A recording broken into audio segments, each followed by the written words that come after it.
The moon hung low over the dark forests of Denmark, its pale light barely penetrating the dense canopy of twisted oaks and ancient pines. The wind carried an unsettling chill, whispering through the trees with an almost human sigh. Villagers spoke of these woods in hushed tones, their voices trembling as if the trees themselves might overhear. They called it the Forest of Shadows, a place where the boundary between the living and the dead blurred. And in those shadows, they said, lived a creature whose name could stop hearts mid-beat, Valravn.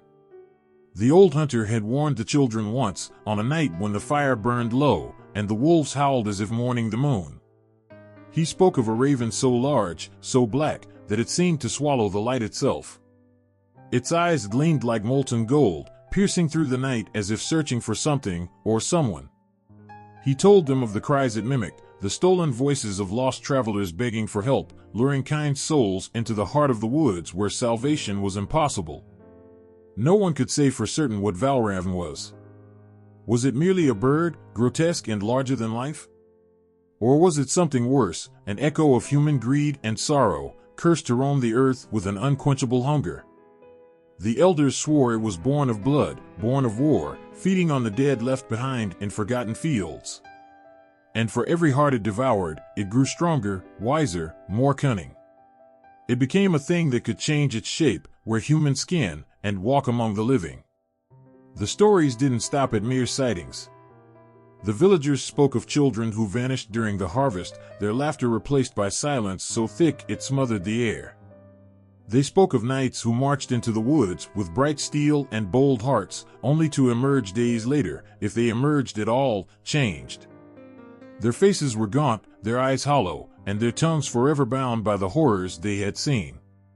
Some said they had glimpsed Valravn in its truest form, a nightmare of feathers, teeth, and shadow.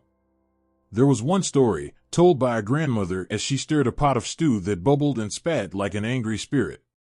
Her voice quivered with age and fear as she spoke of her own sister, lost many years ago. It was a cold winter, colder than any the village had known, and the snow lay so thick it swallowed footprints within moments. Her sister, young and brimming with curiosity, had gone to the woods to gather kindling. She never returned. 3 nights later, they heard her voice outside their door, soft and pleading. "Let me in," she said, her words barely louder than the wind. But when her father opened the door, there was no one there, only a single black feather lying on the threshold, glistening with frost. The family left the village soon after, their home now too full of whispers and shadows to bear. Even in the present, the forest remained an unspoken boundary, a forbidden place where the world's edges frayed. Those who dared to go near claimed they could hear wings beating against the air, though the sky was clear and empty. Others swore they saw figures watching them from the treetops, faces pale as bone, eyes glinting with a predatory light. A merchant once stumbled into the village at dawn, his clothes torn and his face streaked with scratches. He could barely speak, but what little he managed to say sent chills through the crowd. It wasn't a bird. It smiled at me. What made Valravn so terrifying wasn't just its monstrous form or its insatiable appetite. It was the way it seemed to know its prey, to understand their fears and weaknesses. A mother grieving her lost child might hear a faint cry in the woods, so familiar it twisted her heart. A lonely traveler might see the glow of firelight, promising warmth and company, only to find themselves alone in the freezing dark. The creature fed not just on flesh, but on despair, drawing its victims into the deepest shadows of their own minds. In the quiet moments, the forest itself felt alive, as though the Valravn's presence seeped into the roots and branches. The trees whispered secrets to one another, the leaves shivered without wind, and the ground pulsed faintly underfoot, as though the land itself breathed. Children told one another that if you listened closely enough, you could hear the creature's wings brushing against the fabric of the world, a sound so soft it was almost imperceptible. But once you noticed it, you couldn't unhear it. The strangest thing, perhaps, was how the Valravn seemed to exist both as a myth and as something undeniably real. There were those who claimed to have seen it, to have heard it speak in voices not its own.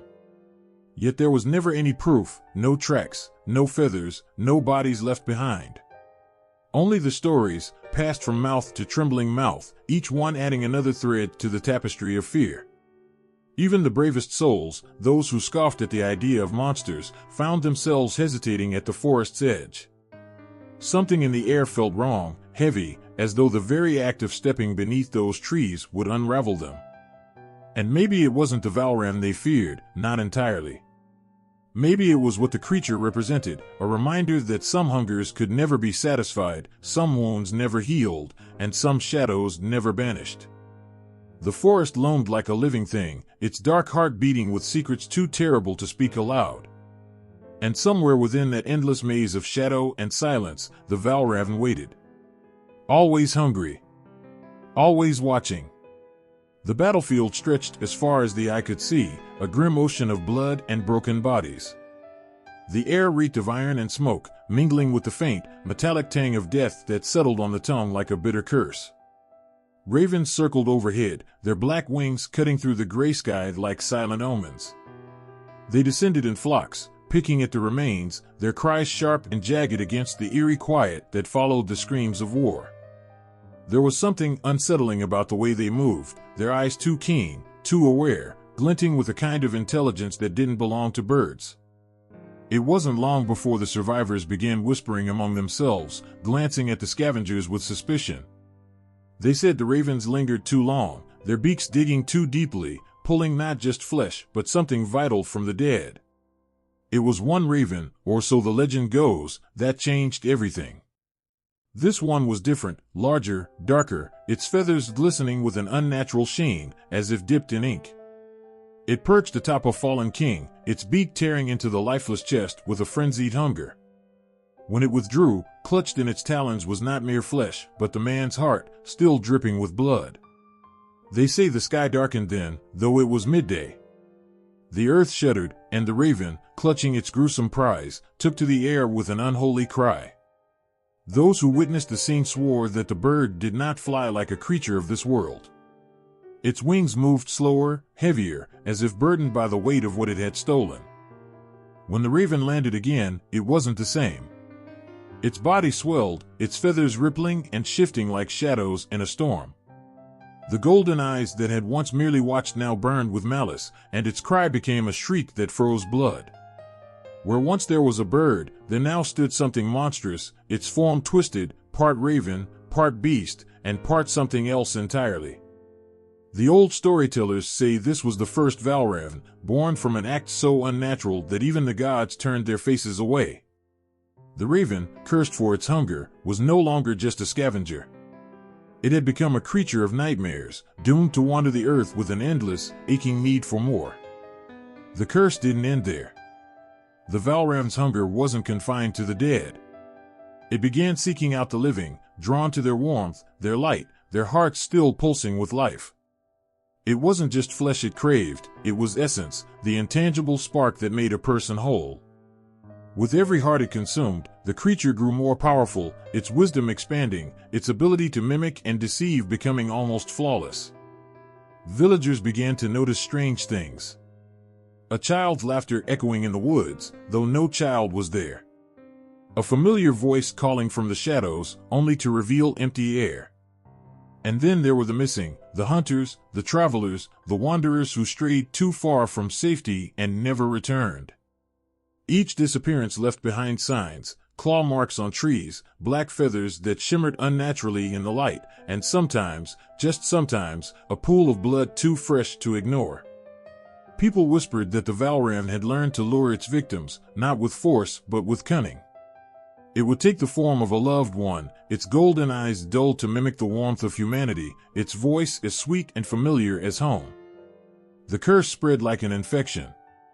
They said that any raven who fed on the dead too greedily risked becoming like the first, their wings growing heavier, their cries turning harsher.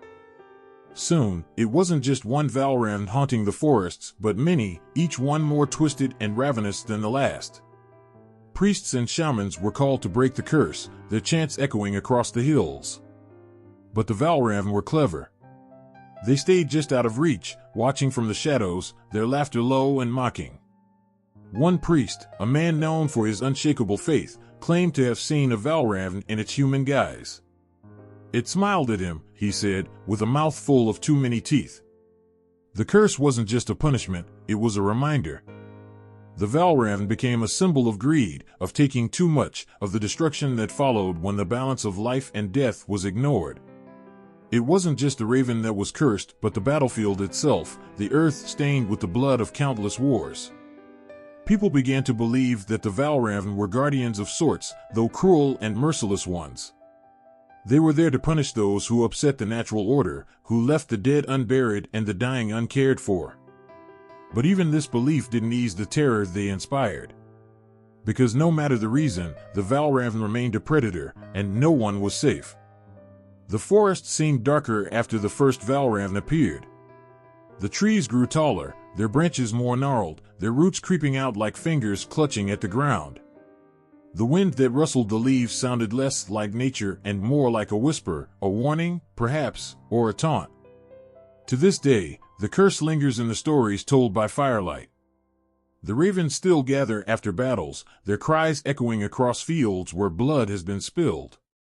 And though they appear like ordinary birds, there is always a moment of hesitation, a flicker of unease, when their golden eyes meet yours. The battlefield was not a place of glory but of despair, its ground soaked with the blood of thousands. Broken swords jetted from the earth like accusing fingers, and the cries of the dying pierced the air long after the clamor of war had faded. In the center of this carnage, a king knelt, his armor battered, his breath ragged. His once mighty army lay in ruins, their banners torn, their spirits crushed. The horizon burned with the light of the setting sun, a crimson blaze that felt more like condemnation than solace. He clutched his sword, its blade dull and streaked with gore, as his vision blurred. He was a king, but what was a king without a crown, without a kingdom? His enemies pressed closer by the hour, their forces undiminished, their banners casting long shadows across the land he had sworn to protect. Victory was a fading dream, and the weight of his failures threatened to pull him into the very soil. It was then that he heard it. A voice, low and resonant, not quite human yet not entirely foreign. It came from everywhere and nowhere, curling around him like smoke. "Is this how a king dies?" it asked, each word laced with both mockery and promise. He looked up, his hand tightening around his sword's hilt. At first, there was nothing, only the rustle of the wind and the shifting of crows that had gathered to feast on the fallen. Then it appeared. The figure was cloaked in shadows, its shape twisting and rippling as if it couldn't decide what it wanted to be. Golden eyes burned in its dark face, their intensity cutting through the gloom. Black feathers adorned its shoulders, gleaming like wet ink, and its voice carried an unnatural weight that made the earth seem to tremble beneath it. The king didn't need to ask who or what it was. The stories had haunted him since childhood, tales whispered in the dark to scare restless children. Valravn, the cursed raven, the devourer of hearts. "You fight for a lost cause," the creature said, its voice as smooth as silk yet as sharp as steel. "Your men are dead, your strength is spent, and your kingdom will fall before the next sunrise." It paused, tilting its head as if savoring his despair. But it doesn't have to end this way. Desperation clawed at the king's chest. He had fought for years, sacrificed everything, and yet here he was, on his knees, a broken man staring into the abyss. "What do you want?" he rasped, his voice hoarse from shouting orders that had led to nothing. The Valravn stepped closer, its movements unnervingly smooth, like a shadow sliding across the ground. "Your heart," it said, its golden eyes unblinking. "Your soul." The words hung in the air, heavy and suffocating. The king's heart pounded, a frantic rhythm that echoed in his ears. He wanted to scream, to curse the creature and send it back to whatever darkness it had crawled from. But he couldn't ignore the spark of hope that flickered within him, fragile and dangerous. "What would you give me in return?" he asked, his voice barely above a whisper. "Victory," the Valravn replied, its lips curling into a smile that revealed teeth far too sharp. "Your enemies will fall before you, their blood soaking the ground where they once stood. Your banner will fly high, and your name will be sung for generations." The king's breath hitched. Victory. It was all he had ever wanted, all he had ever fought for. The faces of his people flashed before his eyes, children who looked up to him with hope, mothers who prayed for their sons to return from war, old men who had given their lives to build the kingdom he now stood to lose. He couldn't fail them. "What happens after?" he asked, though he already knew the answer. The Valravn laughed, a sound that sent chills racing down his spine. "After? That is not for you to concern yourself with, mortal king. What matters is the now, the triumph, the glory. You will be remembered as a hero." The king closed his eyes, the weight of the decision crushing him. He thought of his wife, long dead, her voice soft and steady as she reminded him of the man he wanted to be. He thought of his son, still a boy, too young to understand the burdens of the crown. What kind of legacy would he leave behind? And yet, he could not bear the thought of defeat, of letting his kingdom fall into the hands of his enemies. His hands trembled as he opened his eyes and met the Valravn's gaze. "I accept," he said, the words tasting like ash on his tongue. The creature's smile widened, and it extended a hand, or something like a hand. The king hesitated for only a moment before grasping it, the touch cold and searing all at once. Pain shot through his chest as if talons had pierced his heart, but he gritted his teeth and refused to cry out. The sky seemed to ripple, the air growing heavy with an unnatural energy. The Valravn whispered words in a language the king couldn't understand, each syllable cutting through him like a blade. And then, just as suddenly as it began, it was over. The creature stepped back, its golden eyes gleaming with satisfaction. "It is done," it said, its voice softer now, almost tender. "Victory is yours." As the Valravn vanished into the shadows, the king rose to his feet, his body trembling but filled with a strange new strength. In the distance, he could hear the cries of his enemies, their screams carrying on the wind. He knew, without seeing, that the creature had kept its promise. But as he stood there, his sword in hand, he couldn't shake the feeling that he had lost something far greater than he had gained. His heart still beat in his chest, but it felt wrong, as if a part of it had been hollowed out. He clenched his fists and forced the thought away. There was a battle to win, a kingdom to save. And yet, in the quiet moments, when the fighting was done and the world seemed still, he would hear it, the faint rustle of wings, the echo of a voice that reminded him of the price he had paid. A shiver coursed through the forest as the moon clawed its way into the sky, its pale light casting jagged shadows across the underbrush. The trees, gnarled and twisted, seemed to hold their breath, their leaves whispering faint warnings to one another. Then came the sound, soft at first, like a rustle of feathers against the wind. It grew louder, sharper, until it wasn't just a sound but a presence. Something unnatural had entered the woods. The villagers had always spoken of the Valravn in hushed tones, their words coated with dread.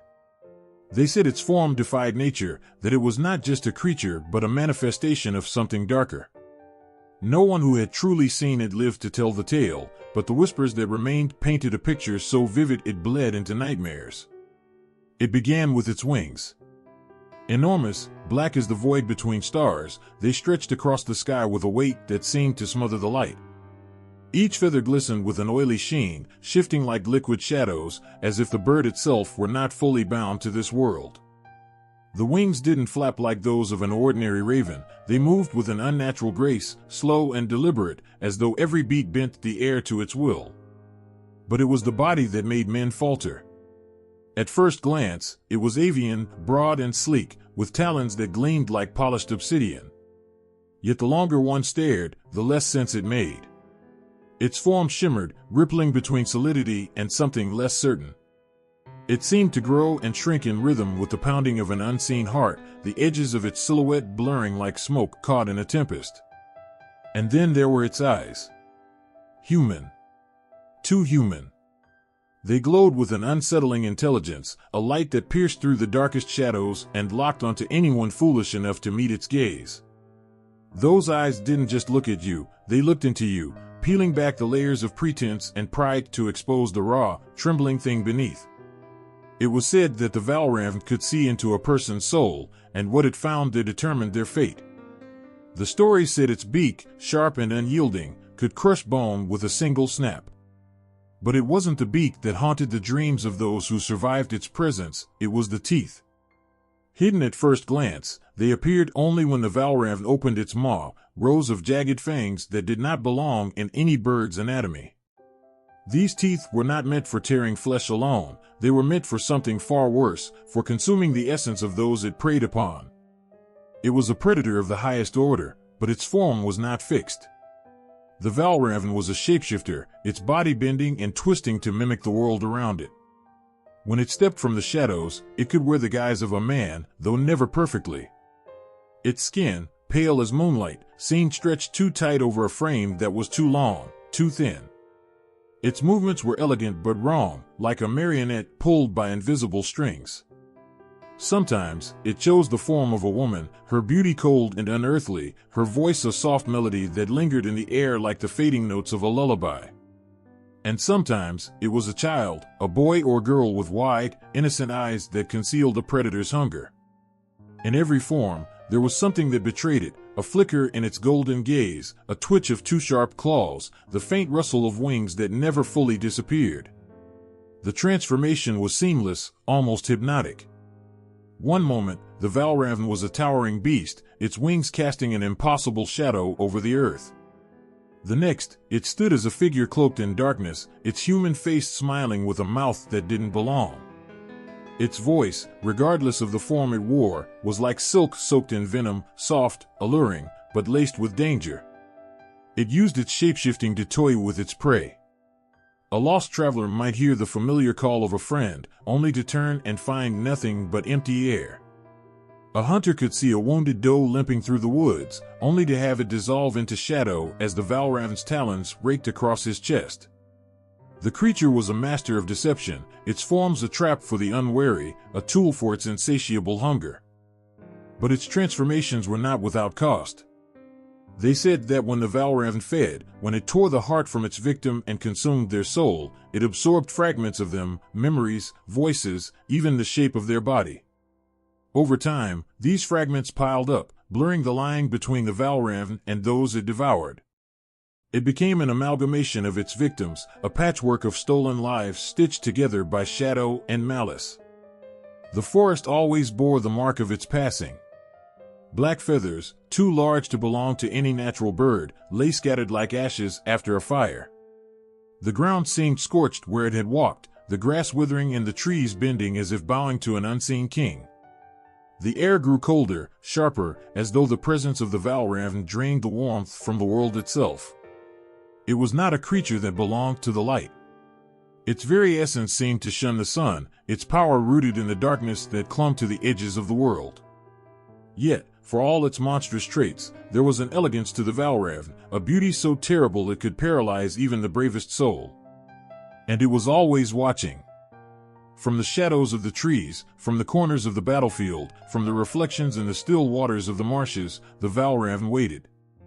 It was patient, knowing that sooner or later, someone would stumble too close, drawn by a sound, a voice, a promise that was too tempting to ignore. It was said that to truly see the Valravn was to know fear in its purest form, not the fleeting terror of pain or death, but the bone-deep understanding that you were facing something far greater, far darker, than yourself. The night was heavy with silence, broken only by the distant cries of wolves. Beneath the veil of darkness, a man staggered through the forest, clutching his chest as though the pain inside him might burst forth at any moment. His eyes darted wildly, searching for the thing that had whispered his name. He had heard it first in his dreams, soft and coaxing, then louder, nearer, until the sound felt as though it had crawled into his very bones. He collapsed near a tree, gasping for air, and it was there that he saw them, the eyes. Two golden orbs, luminous and unblinking, staring at him from the shadows. The fear hit him first, cold and paralyzing, but it was the hunger in those eyes that truly froze his blood. Hunger so raw, so infinite, it seemed as though the creature gazing at him would not stop until it had devoured the world itself. The Valravn stepped forward, its black feathers glinting in the moonlight. It moved with a predator's grace, its talons silent against the ground. The man tried to scramble back, but his legs betrayed him, his strength sapped by the presence of this impossible beast. When it spoke, its voice was soft, almost kind, yet each word carried the weight of a predator's promise. "Give it to me," it said. "Your heart. Your essence. What you are." The man didn't scream. He couldn't. His terror was too great, his body too numb to react. He could only watch as the Valravn drew closer, its shadow swallowing him whole. The Valravn's appetite was a legend of its own. It did not hunger for meat in the way of wolves or lions. Its desire was for something far more profound, hearts, not merely the flesh that beat within a chest, but the core of a person's being. Each heart it consumed filled it with more than sustenance. It devoured memories, secrets, fears, and dreams. With every bite, it grew wiser, stronger, more terrible. The heart was said to be the seat of the soul, the essence of a person distilled into a fragile, beating thing. The Valravn craved this essence, and it fed without pity or remorse. Some said it chose its victims carefully, seeking out those whose lives held a spark of brilliance, great warriors, wise leaders, cunning thieves. Others believed it cared not for the quality of its prey, only for the act of consumption itself. Those who survived its encounters told of a strange ritual. The Valravn did not simply tear its victims apart like a common beast. It would circle them, its golden eyes fixed on theirs, as though measuring the worth of the soul it was about to claim. It whispered to them, its voice like silk and steel, promising release, glory, or vengeance. And then, with a swift strike of its beak, it would pierce their chest and claim its prize. The act was precise, almost surgical. The Valravn did not waste time with brutality, its focus was singular. It would hold the heart in its talons, cradling it as though it were the most precious thing in the world. Then it would devour it, bite by bite, its movements slow and deliberate. Some said they could hear it, voices, faint and desperate, rising from the heart as it was consumed. With each heart it ate, the Valravn changed. Its body seemed to shimmer, its feathers growing darker, its eyes brighter.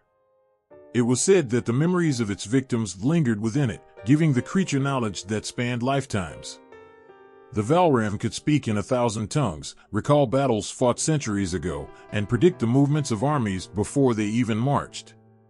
It was no longer just a beast, it was a vessel for the souls it had devoured, a living archive of stolen lives.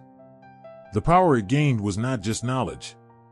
Some claimed the Valravn grew stronger with each feeding, its talons sharper, its wings faster.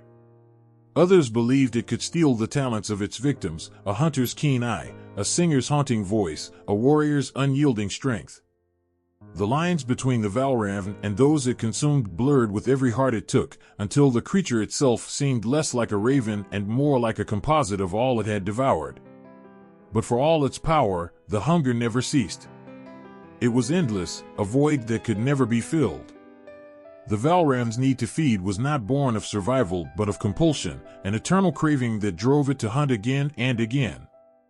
The more it ate, the more it desired, and the more it desired, the more monstrous it became. There were those who believed the Valravn was cursed, that its insatiable hunger was a punishment for some ancient sin.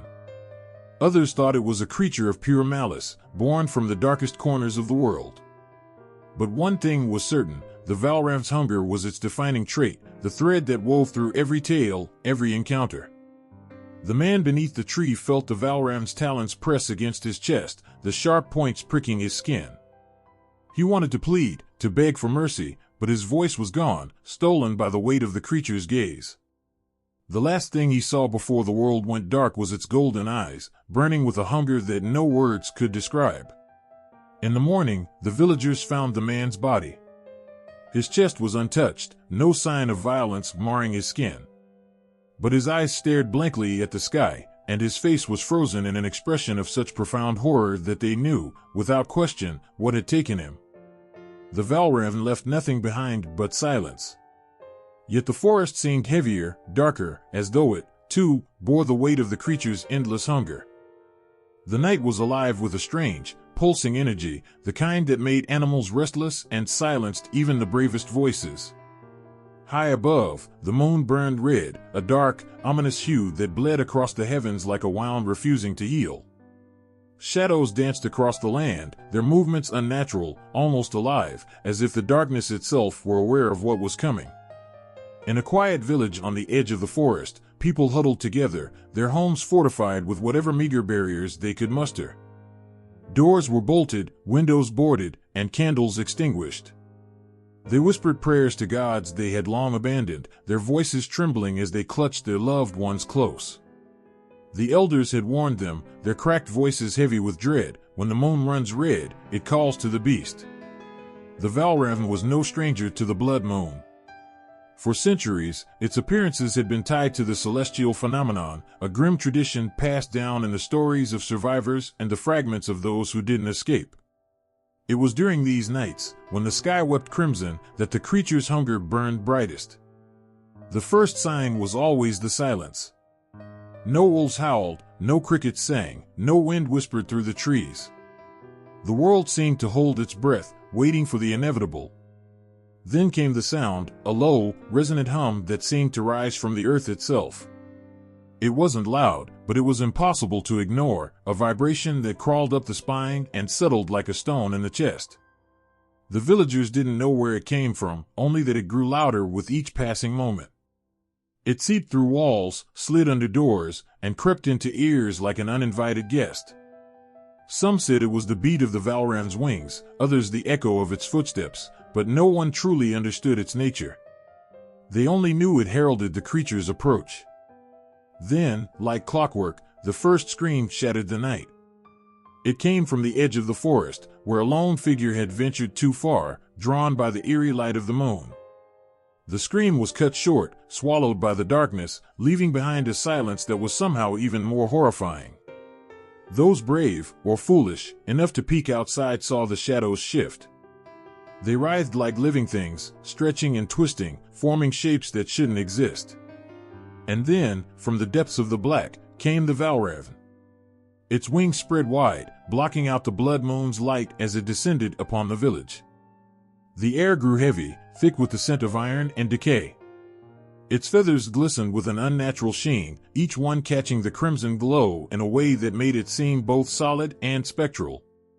Its eyes burned brighter than ever, twin orbs of molten gold that pierced through the darkest corners. The creature moved with purpose, its talons carving deep grooves into the earth as it stalked the village. It didn't rush.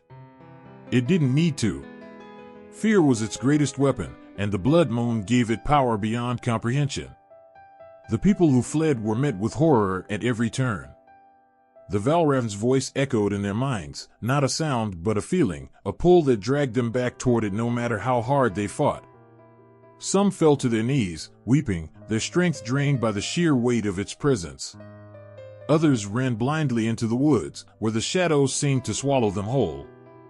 For those who stayed hidden, the terror was no less. The creature circled the homes, its beak tapping against walls, its talons scratching at doors.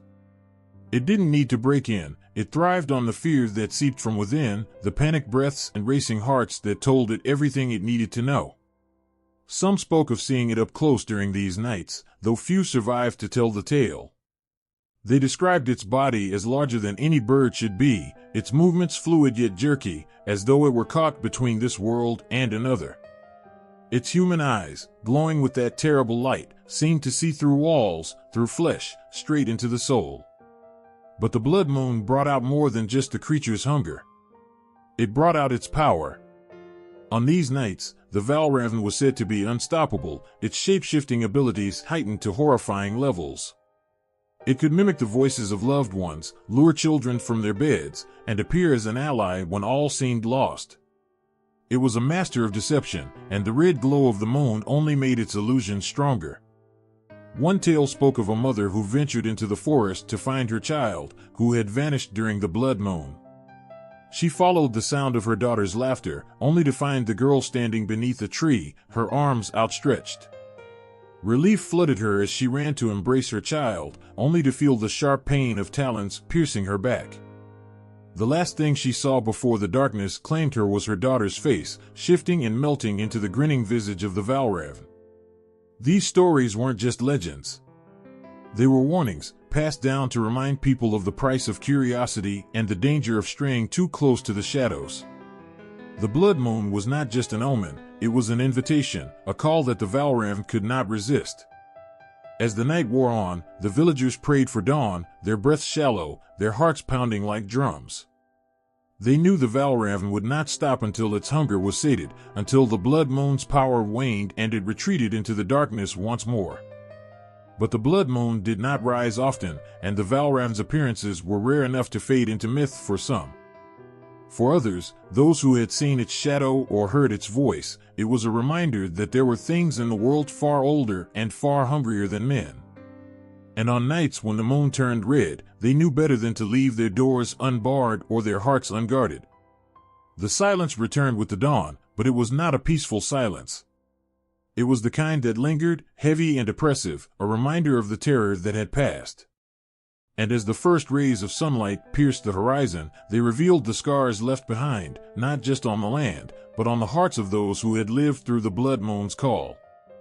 The battlefield was a wasteland of broken shields and blood-soaked earth. Smoke rose in thick plumes, curling toward a sky that had turned an unnatural shade of gray. Beneath the ash and chaos, a warrior knelt, his sword trembling in his hand.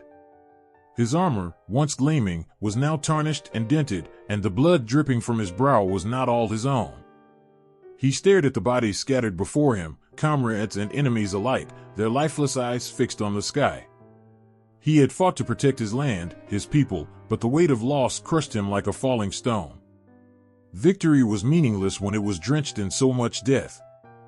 Then he heard it. A sound unlike anything else, soft at first, like the rustle of feathers in the wind, but layered with something deeper, a resonance that shook the marrow in his bones. He turned, and there it was, perched atop a shattered tree. The Valravn.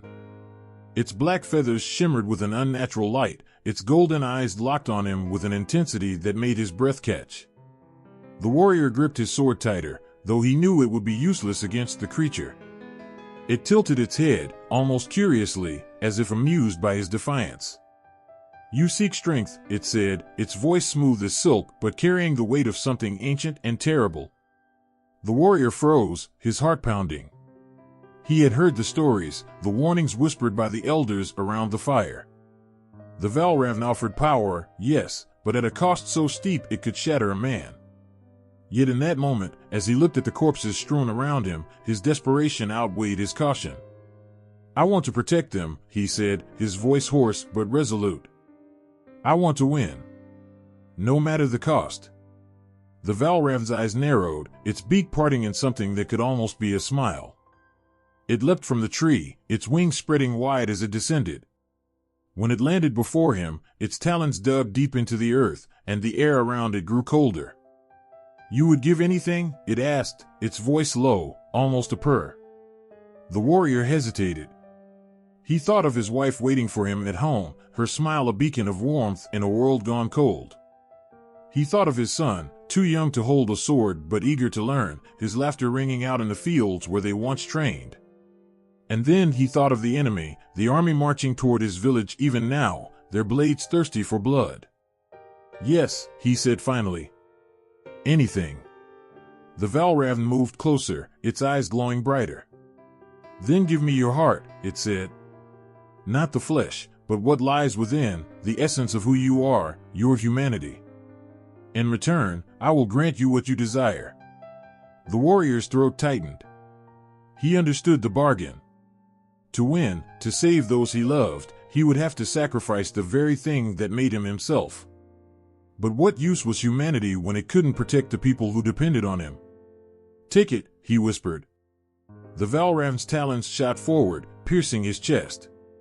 There was no blood, no physical wound, but the pain was excruciating, a searing heat that tore through his very being. He fell to his knees, gasping, as the creature withdrew its talons and stepped back. When the pain subsided, he rose slowly, unsteady on his feet. Something had changed. His body felt lighter, stronger, as if the weight of mortality had been stripped away. He looked at the Valravn, and for the first time, he saw something other than a monster. He saw understanding, as though the creature recognized what he had given up. "It is done," the Valravn said, spreading its wings. "You are invincible." And with that, it disappeared into the shadows, leaving him alone on the battlefield. At first, the power was intoxicating. The warrior returned to the fight, his strength unmatched, his movements precise and deadly. Blades shattered against his skin, arrows fell harmlessly at his feet, and the enemy scattered like leaves in the wind. His people hailed him as a hero, a savior, and he basked in their gratitude. But it didn't last. As the weeks turned to months, the cracks began to show. He no longer felt joy in victory, nor sorrow in loss. The laughter of his son sounded hollow, distant, as though it were coming from another world. His wife's touch, once a source of comfort, now felt like nothing more than pressure against his skin. The invincibility came with a price far greater than he had imagined. Without his heart, he was a shell, a warrior stripped of his humanity. He couldn't cry, couldn't laugh, couldn't feel. The people he had fought so hard to protect became strangers, their voices fading into the background like the hum of insects. One night, as he sat alone in his home, the Valravn returned. It perched on the windowsill, its golden eyes gleaming in the moonlight. "You have what you wanted," it said, its tone devoid of mockery or malice. The warrior stared at it, his hands trembling. "Take it back," he said, his voice breaking. "I don't want this anymore." The Valravn tilted its head, studying him. "You cannot undo what has been done," it said. The bargain was made, and the price was paid. Despair washed over him, heavier than any blade or burden he had ever carried. He fell to his knees, tears streaming down his face even though he couldn't feel the pain behind them. The Valravn watched him for a long moment before spreading its wings and vanishing once more. In the years that followed, the warrior became a legend, his deeds immortalized in songs and stories. But the man himself was forgotten, his name lost to time. For the hero who could not die, who could not be harmed, was not truly alive. He wandered the land, a shadow of what he once was, searching for a way to reclaim the humanity he had sacrificed. And on nights when the moon turned red, those who glimpsed him said he spoke to the shadows, his voice trembling with sorrow. They said he called out to the Valravn, begging it to return and undo the bargain. But the creature never came, its hunger sated, its price collected. The night was eerily silent, the kind of stillness that seemed to swallow sound and breath alike. Beneath a moon shrouded in crimson haze, a castle stood on the edge of a dark forest. Its tall walls and guarded towers felt imposing, but even stone and steel seemed powerless against what came that night. Inside, a child lay asleep in a gilded cradle, soft breaths rising and falling in time with the flicker of the firelight. He was no ordinary infant. Prophecies whispered in hushed tones spoke of a child born under the blood moon who would one day topple kings and reshape kingdoms. That child slept soundly now, unaware of the destiny that loomed above him. A shadow slipped through the high windows, silent as a winter wind. It moved with a grace that defied nature, its form shifting in and out of view. Feathers, black as midnight, seemed to ripple and dissolve into the air as the Valravn crept closer. The crib creaked softly, and the child stirred. Golden eyes peered down at him, glowing faintly with something ancient, something unrelenting. There was no malice in the gaze, only purpose. With a single beat of its massive wings, the Valravn swept the child into its talons and vanished into the forest. The castle erupted into chaos as the cries of the royal guards echoed through the halls. Yet it was too late. The child of prophecy was gone, carried away to a place where no mortal could follow. Years passed in shadows. The child, now a boy, grew under the watchful eye of the Valravn.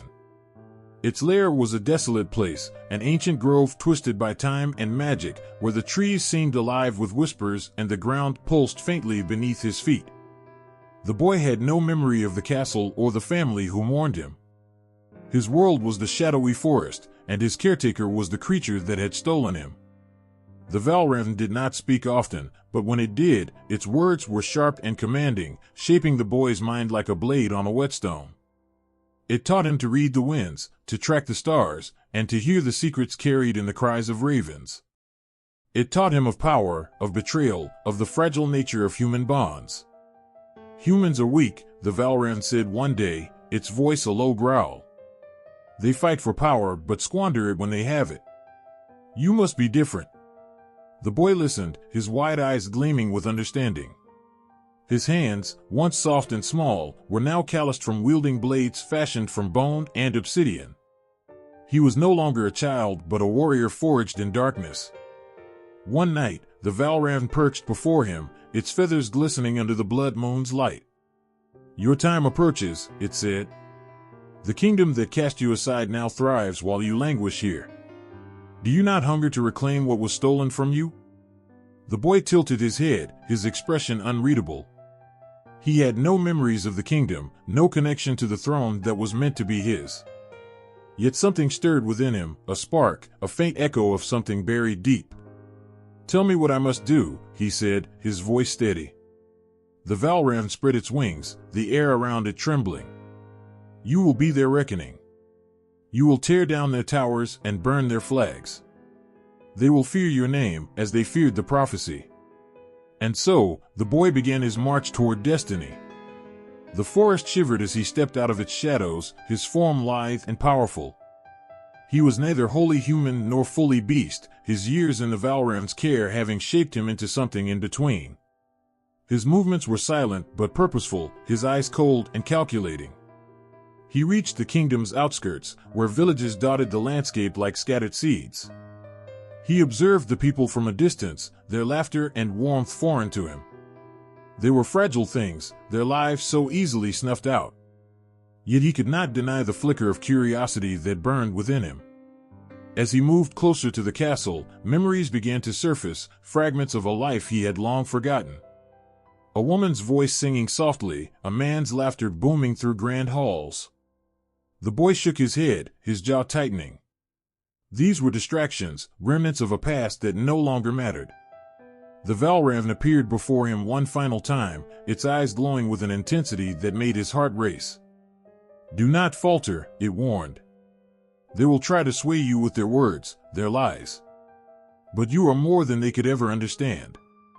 You are the child of prophecy. The boy nodded, his resolve hardening like iron. He stepped into the castle gates, the weight of destiny pressing heavily upon him. The halls were eerily quiet as he moved through them, his footsteps silent on the stone floors. He found the throne room at last, the grand doors creaking open to reveal the king and queen seated within. They froze as they saw him, their eyes widening with recognition. My son, the queen whispered, her voice trembling. The boy's chest tightened, but he stood still, his expression blank. He looked at the king, who rose slowly from his throne, his face pale. You are the prophecy, the king said, his voice shaking. The one who will bring ruin. The boy said nothing, his gaze flicking to the Valravn, which watched from the shadows, its presence a constant reminder of the path he had chosen. He gripped the hilt of his blade, his heart pounding. But as he looked at the faces before him, something shifted. They were not the monsters he had been told they were. They were flawed, yes, but human. And in that humanity, he saw something he had never known, something the Valravn could never teach him. The boy's grip on his blade loosened, and he turned to the Valravn. Its eyes burned with anger, its feathers bristling. Do not betray what you were made to be, it hissed. The boy took a deep breath, his mind racing.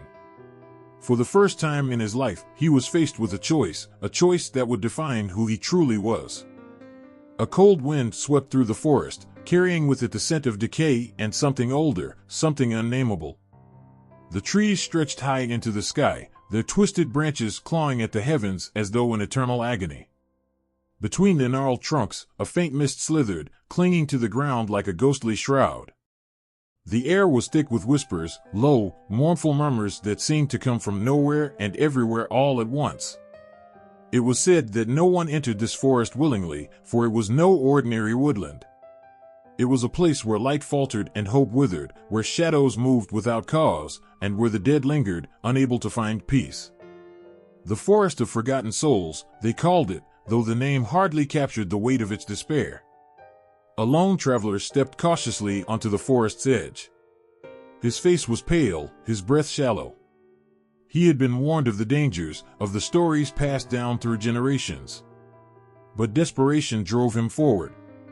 The whispers began almost immediately, soft at first, like the rustling of leaves. Then they grew louder, more insistent. "Turn back," they pleaded, voices layered and overlapping. "This is no place for the living." He hesitated, his heart pounding, but he pressed on, each step heavier than the last. The mist thickened around him, curling around his legs as if trying to drag him down. Shapes began to materialize in the fog, faint outlines of figures that seemed to watch him, their forms flickering like candlelight. A raven's call pierced the silence, sharp and echoing. He froze, his eyes darting upward. The bird perched on a low branch, its feathers impossibly dark, its eyes gleaming like molten gold. It stared at him, unblinking, as though peering into the very depths of his soul. The whispers grew louder. He could make out fragments now, disjointed words and phrases. Some begged for help, others cursed his presence. One voice, softer than the rest, spoke directly to him. "You will not leave," it said, its tone chillingly certain. The traveler quickened his pace, his steps crunching on the brittle leaves that littered the ground. The trees seemed to close in around him, their trunks forming a labyrinth that shifted and twisted with every step. He glanced over his shoulder and saw them, the shapes in the mist, now more defined. They were human, or at least they had been once. Their faces were pale and gaunt, their eyes hollow. They reached out to him, their translucent fingers clawing at the air. The raven caught again, its cry echoing like a cruel laugh. It flew ahead of him, leading him deeper into the forest. He tried to turn back, but the path had vanished, swallowed by the ever-changing trees. "Why are you here?" one of the voices asked, close to his ear. He spun around, but no one was there. His breathing was ragged now, his fear palpable. The whispers turned to laughter, mocking and cruel. "They all come for something," another voice said, this one dripping with disdain. "But they never leave." The traveler stumbled forward, his eyes darting frantically for any sign of an escape. The forest seemed endless, a maze without an exit. He felt the weight of countless eyes on him, unseen but undeniable. Then he saw it, a clearing up ahead, bathed in an eerie, unnatural light. He ran toward it, his legs burning, his lungs aching. When he reached the clearing, he stopped abruptly, his blood turning to ice. At the center stood a massive oak tree, its bark blackened and cracked as though burned. Hanging from its branches were tattered fragments of cloth, bits of bone, and other offerings left by those who had come before. Beneath the tree, the ground was littered with skulls, their empty eye sockets staring up at him in silent warning. Perched on one of the lower branches was the raven. Only now, it was no longer a bird. Its form twisted and stretched, its feathers dissolving into smoke. What stood before him now was something out of a nightmare, a creature neither man nor beast. Its body was shrouded in darkness, its limbs unnaturally long. Its eyes, those same molten gold orbs, bore into him with an intensity that made him want to fall to his knees. The Valravn tilted its head, a sinister smile curling across its shadowy face. "You seek something," it said, its voice a low, rumbling purr. "Speak." The traveler tried to form words, but his throat was dry, his terror choking him. The Valravn stepped closer, its movements fluid and predatory. "Do not waste my time," it hissed. "You are here now, and there is no going back." I need your help," the traveler stammered, his voice barely audible. The Valravn laughed, a sound that sent shivers down his spine. "Help comes at a price," it said, circling him like a vulture. "And the forest does not take kindly to those who bargain without offering." The whispers returned, louder than ever, a cacophony of voices that drowned out his thoughts. The faces in the mist drew closer, their expressions twisted with anger and despair.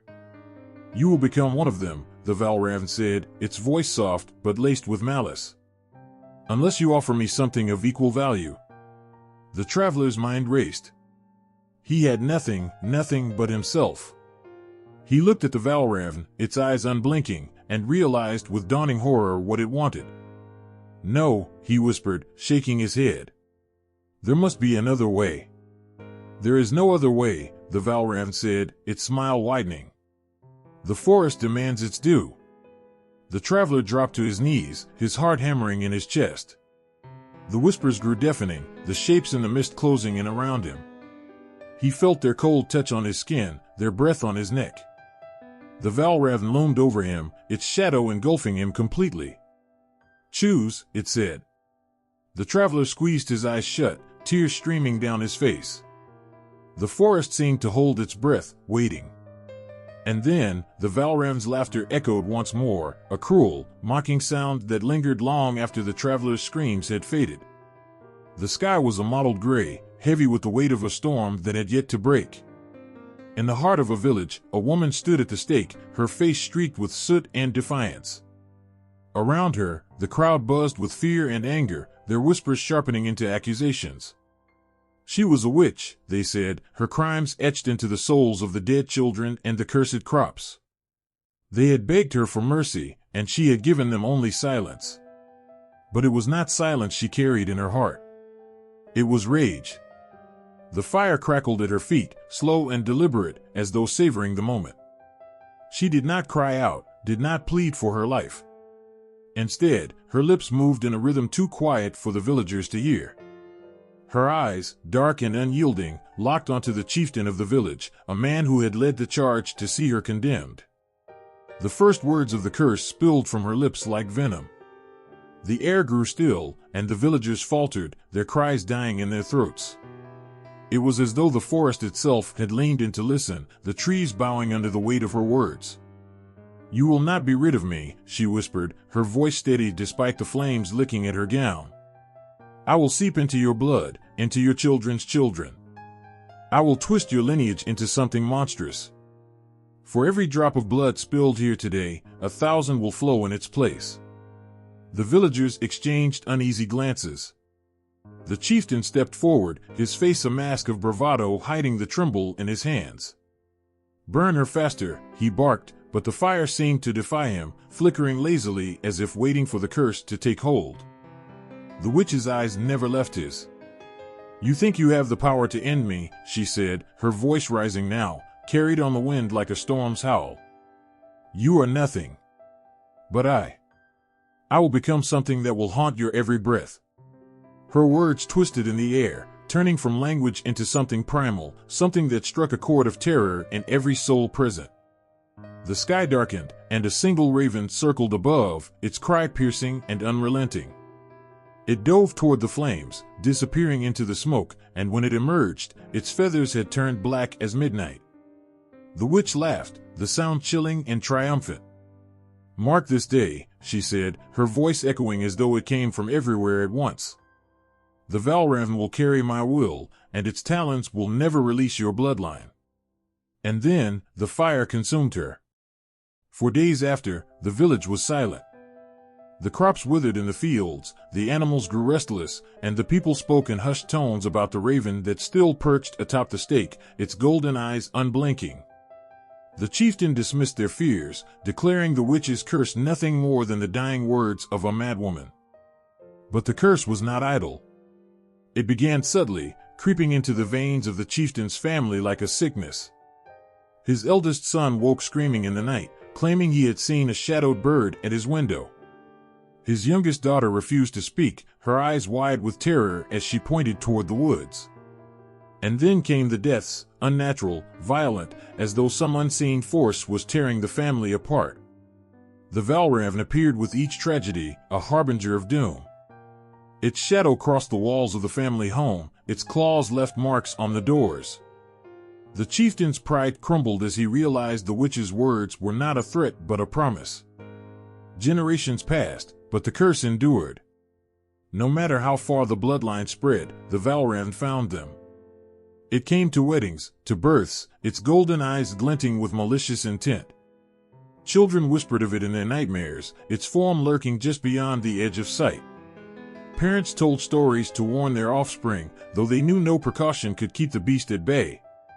Some in the family tried to break the curse, turning to priests, shamans, and even other witches. They offered sacrifices, built shrines, and performed rituals meant to appease the Valravn. But nothing worked. It was as though the curse was bound not only to their blood but to the very essence of who they were. The Valravn fed on their despair, growing stronger with each generation. It whispered to them in the dark, promising salvation in exchange for unspeakable acts. Some succumbed, their desperation driving them to make pacts that only tightened the noose of the curse. A young mother in the line tried to shield her son, keeping him hidden in a remote cottage far from the cursed village. She lived in constant fear, her eyes always scanning the skies. But one night, as she tucked him into bed, a shadow passed over the window. The raven's cough shattered the stillness, and she knew her efforts had been in vain. The Valravn stood in the doorway, its form shifting between bird and beast, its golden eyes gleaming with hunger. The mother pleaded with it, tears streaming down her face. "Take me," she begged. "Spare him." The creature tilted its head, as if considering her words. Then it stepped forward, its talons gleaming in the dim light. The child screamed, and the mother lunged, her desperation giving her strength. But the Valravn was faster, its shadow enveloping them both. By morning, the cottage stood empty, the only sign of life a single black feather resting on the threshold. The curse became a legend, whispered among villagers who avoided the bloodline as though the curse itself were contagious. Families married into other lines, hoping to dilute the curse, but the Valravn's grip never wavered. It was a force beyond comprehension, a creature born of vengeance and sustained by fear. And through it all, the shadow of the witch lingered. The Valravn was her voice, her wrath given form, and she reveled in the destruction of those who had wronged her. The forest remained her domain, its trees whispering her name to those foolish enough to enter. The bloodline endured, though it was fractured and haunted. Some descendants chose to embrace the curse, wielding it as a weapon. Others spent their lives in hiding, hoping in vain to escape its reach. But no matter their choices, the Valravn always found them, its golden eyes gleaming with the weight of centuries.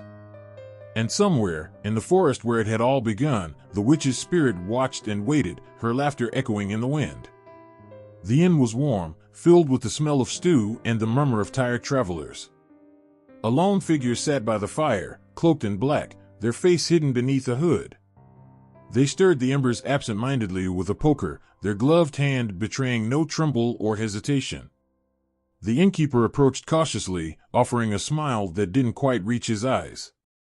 Something about this stranger unnerved him, though he couldn't place why.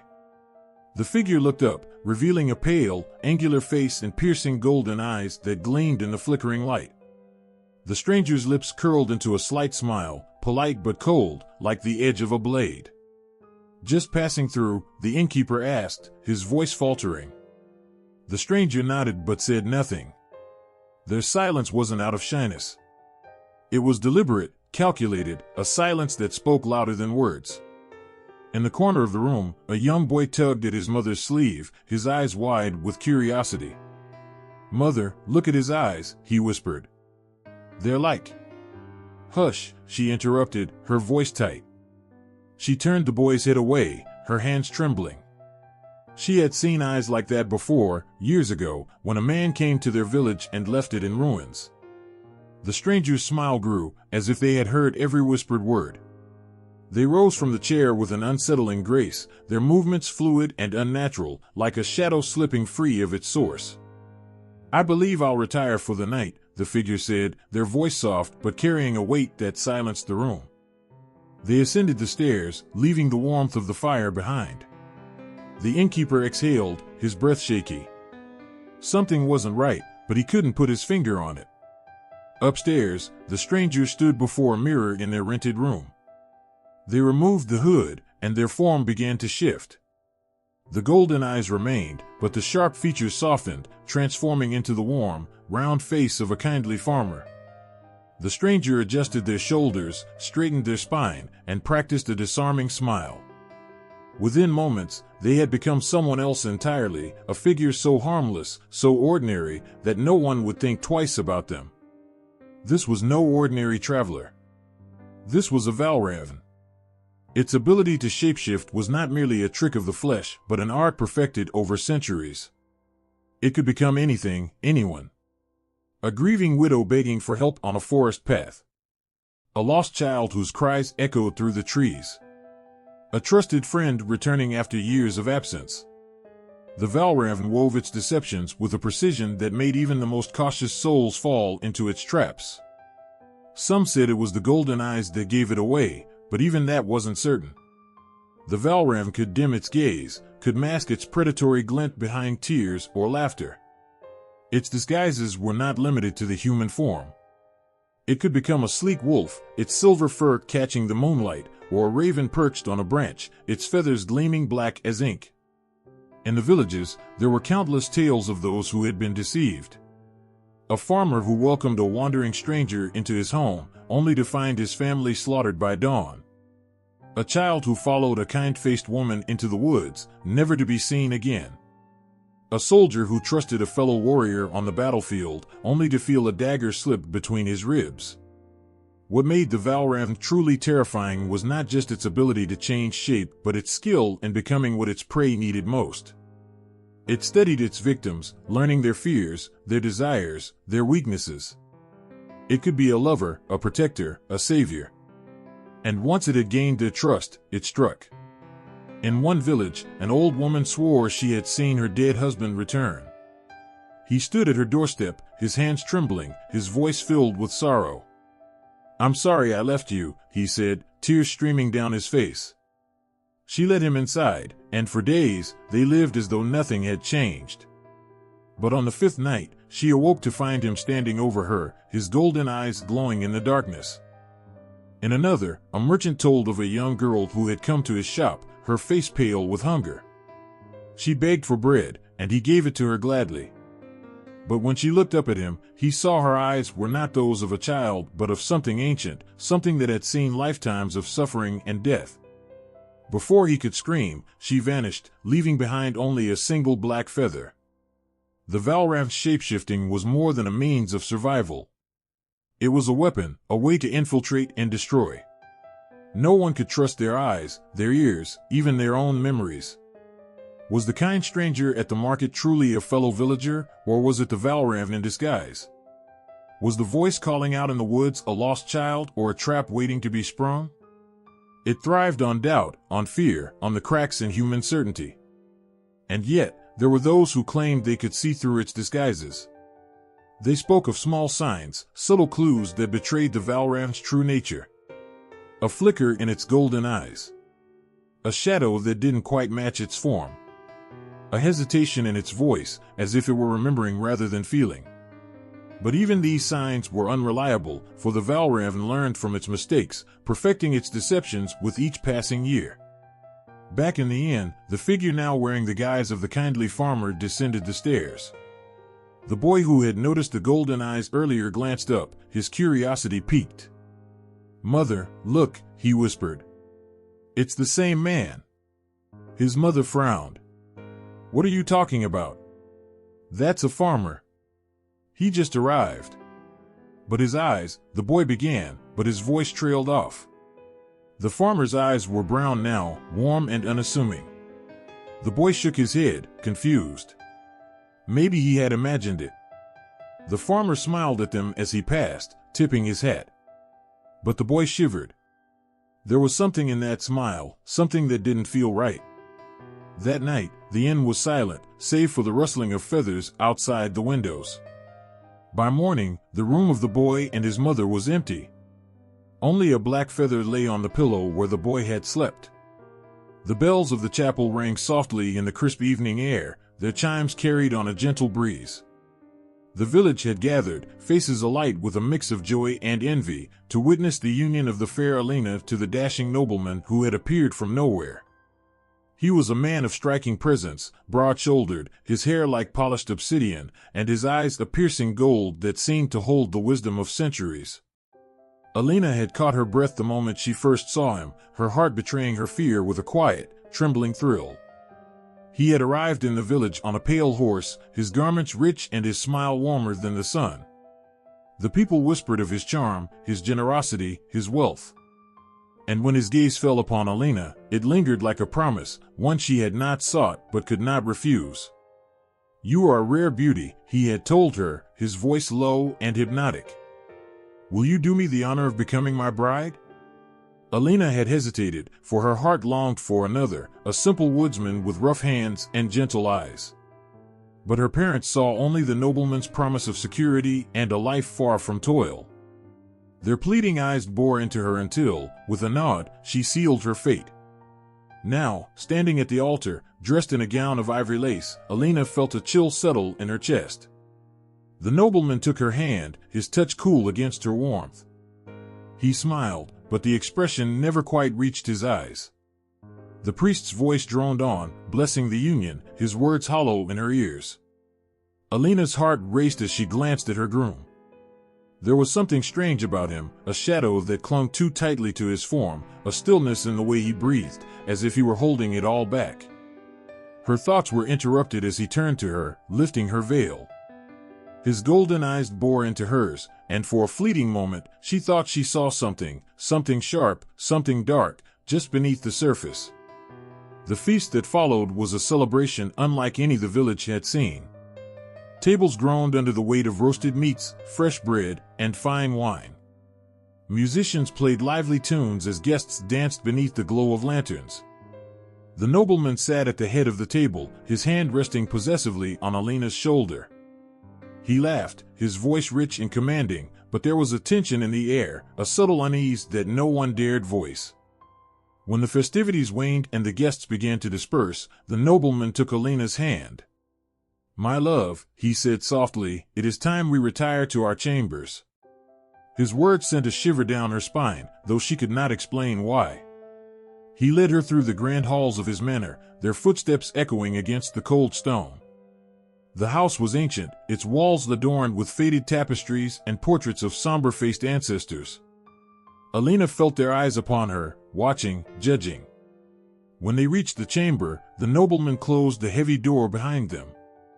The room was vast, lit only by the flickering light of a single candelabra. Shadows danced along the walls, and the air was heavy with the scent of wax and something metallic, something that made her stomach twist. He turned to her, his golden eyes gleaming in the dim light. "Do you fear me, my bride?" he asked, his voice a silk-wrapped blade. She shook her head, though her hands trembled at her sides. He smiled, a slow, predatory smile that revealed teeth too sharp to belong to any man. "You are wise to fear," he murmured. In that instant, his form began to shift. His skin darkened, his limbs contorting, elongating. Feathers erupted from his body, black as midnight, and his golden eyes burned brighter than the flame. Alina stumbled backward, her scream caught in her throat as the creature before her fully revealed itself.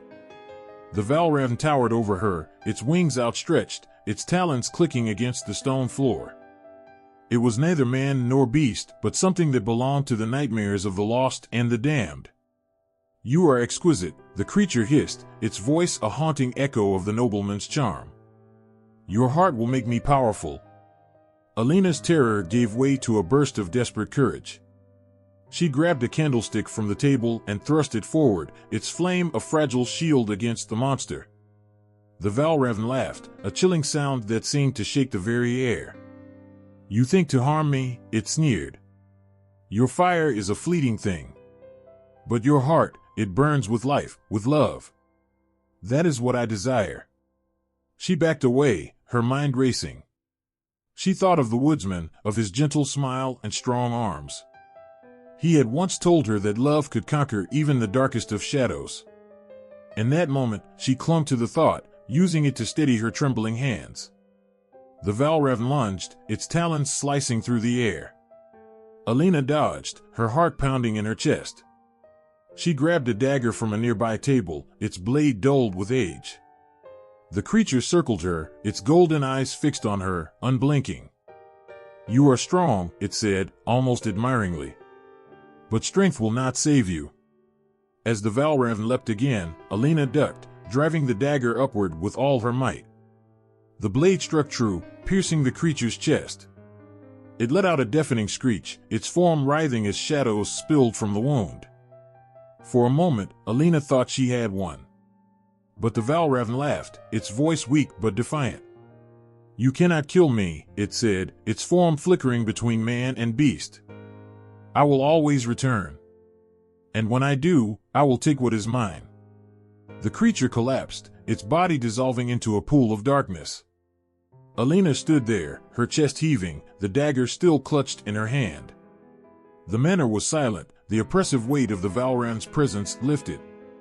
But Alina knew the battle was far from over. The Valravn's words echoed in her mind, a chilling promise of its return. She stepped out into the night, her gown torn, her hands stained with blood. The stars above were cold and distant, offering no comfort. She was alive, but she knew she would never truly be free.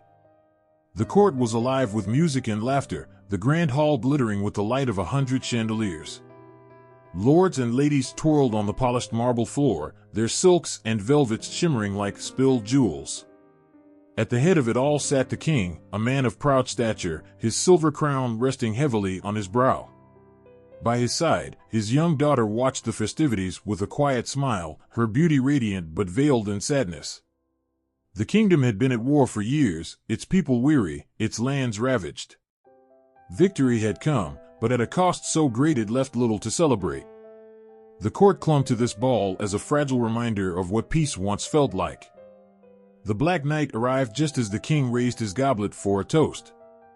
The massive wooden doors swung open, revealing a figure so striking that the music faltered, the dancers stilled.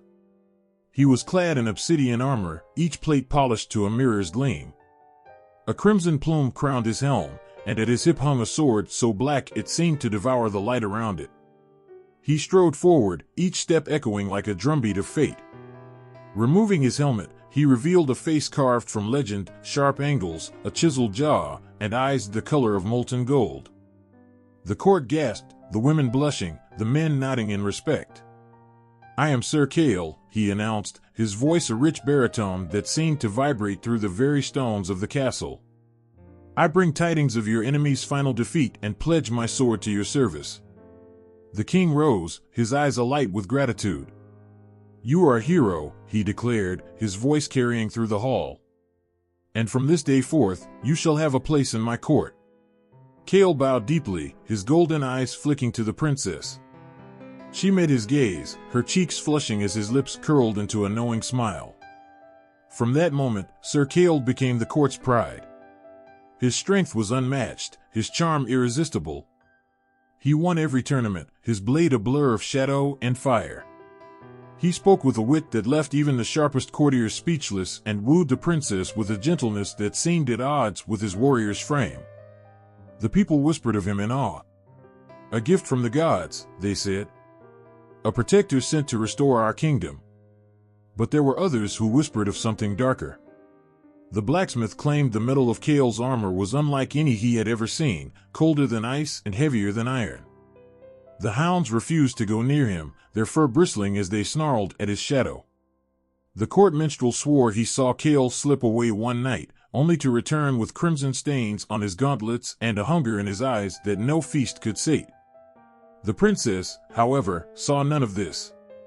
To her, Kale was everything she had ever longed for: strength, kindness, love. He would sit with her in the gardens, his voice low as he spoke of far-off lands and battles fought in the name of honor. He promised her a future free of fear, his hand warm against hers. "You are my light," he told her one evening, his golden eyes soft in the twilight. "And I will protect you until my last breath." The wedding was announced soon after. The kingdom rejoiced, the streets filled with song and dance. But as the day approached, the unease grew. The old healer was the first to speak out. She claimed she saw Kale in the forest at dusk, his shadow stretching unnaturally long, his form shifting as he crouched over the lifeless body of a deer. When she told the guards, they laughed, dismissing her as a senile crone. Then came the knight who challenged Kale to a duel. It was meant to be a friendly bout, but Kale's blade moved with a fury that seemed otherworldly. He struck his opponent down with a single blow, his lips curling into a smile as he watched the blood pool on the ground. "Enough," the king roared, rising from his throne. Sir Kale, you are to show mercy to your brothers in arms. Kale bowed, his golden eyes glinting with something like amusement. Of course, your majesty, he said, but his smile lingered. The night before the wedding, the princess woke to a strange sound. A soft scratching, like claws against stone. She sat up, her heart pounding, and saw a shadow pass beneath her door. Kale, she called softly, her voice trembling. The scratching stopped. She rose, her bare feet silent against the cold floor, and opened the door. The hallway was empty, the torches flickering weakly. But as she turned to go back inside, she saw it, a feather. Black as midnight, lying on the ground. She picked it up, her fingers trembling. It was cold, unnaturally so, and it seemed to pulse with a life of its own. She clutched it tightly, her breath quickening as a memory surfaced. Years ago, when she was just a child, a storyteller had come to the court. He had spoken of creatures that wore the skins of men, their golden eyes betraying the beasts within. They were called Valravn, he said, and they thrived on deception, feasting on the hearts of the pure. The princess's hands shook as she stared at the feather. Her mind raced, piecing together fragments of moments she had dismissed, the way Kale's eyes seemed to glow in the dark, the blood on his hands, the way he always seemed to know her thoughts before she spoke. She stepped back into her chamber, bolting the door. But sleep would not come. The feather lay on her bedside table, its presence a silent warning. When morning came, the castle was alive with preparations. The bells rang, the halls filled with the scent of roses and incense.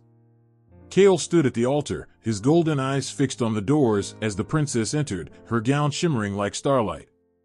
She walked toward him, her steps slow, her face pale. When she reached him, he took her hand, his grip firm, his smile radiant. "You are mine," he whispered, so softly only she could hear.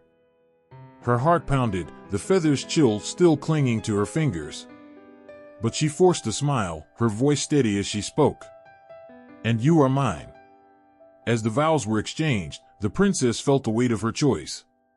She had no proof, no way to reveal the truth without condemning herself. But she knew, in the depths of her soul, that the man before her was no man at all. And as the crowd cheered, the bells ringing in triumph, Kale's golden eyes met hers. For a fleeting moment, his shadow flickered, feathers rippling where flesh should be. Her breath hitched, but she did not look away. The Valravn smiled, his teeth sharp behind his lips, and the princess smiled back, her heart a quiet storm. The forest stretched endlessly, its trees looming like silent sentinels beneath a canopy of leaden clouds. The air was cold and still, heavy with the weight of an unseen presence. Aaron tightened his grip on the hilt of his blade, his breath misting in the chill as he stepped deeper into the gloom. Every crunch of his boots on the frozen ground felt like a warning, a whisper from the shadows that he was not welcome here. He had tracked the beast for weeks, following trails of blood and feathers as black as night.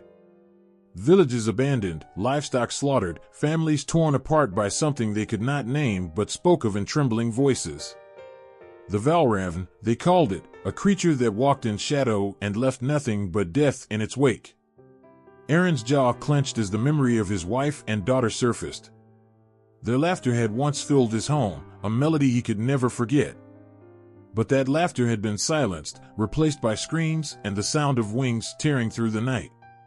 He had returned from the hunt to find their bodies cold, their hearts stolen. Now, he hunted the thief. The path ahead darkened, the trees growing so close together that the sky was little more than a thread of gray above him. Aaron paused, his ears straining for any sound. The forest seemed alive with whispers, voices too faint to understand yet too persistent to ignore. He knelt, running his fingers over the earth. There, a faint imprint, the shape of a claw too large to belong to any bird he had ever known. It was fresh.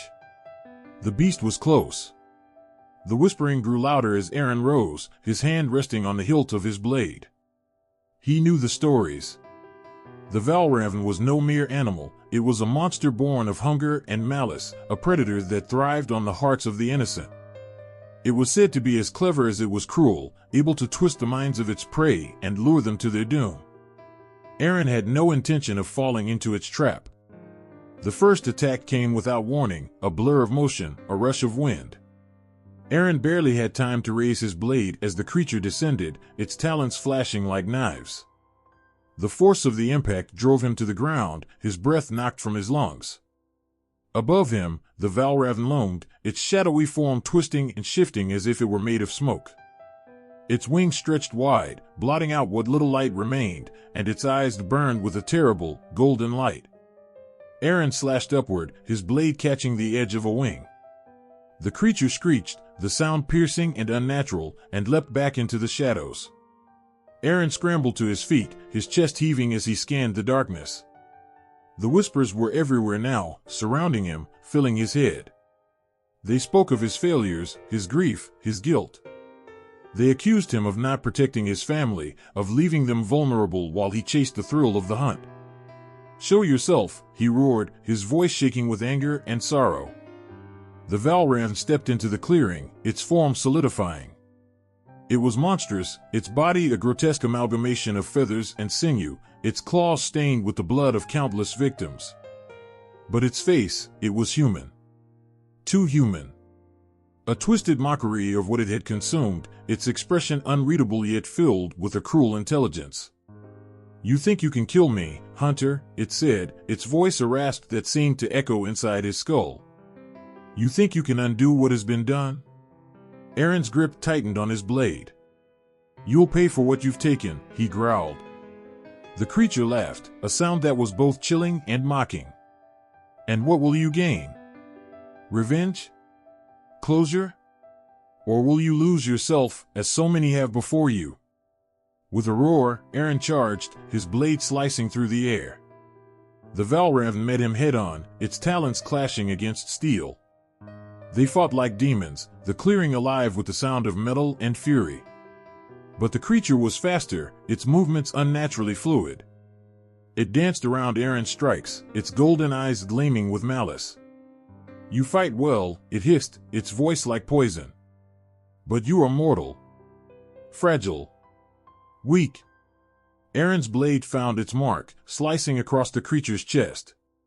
Black blood oozed from the wound, steaming as it hit the ground. The Valravn staggered, its form flickering, but its laughter only grew louder. "You think this will end with my death," it said, its voice rising.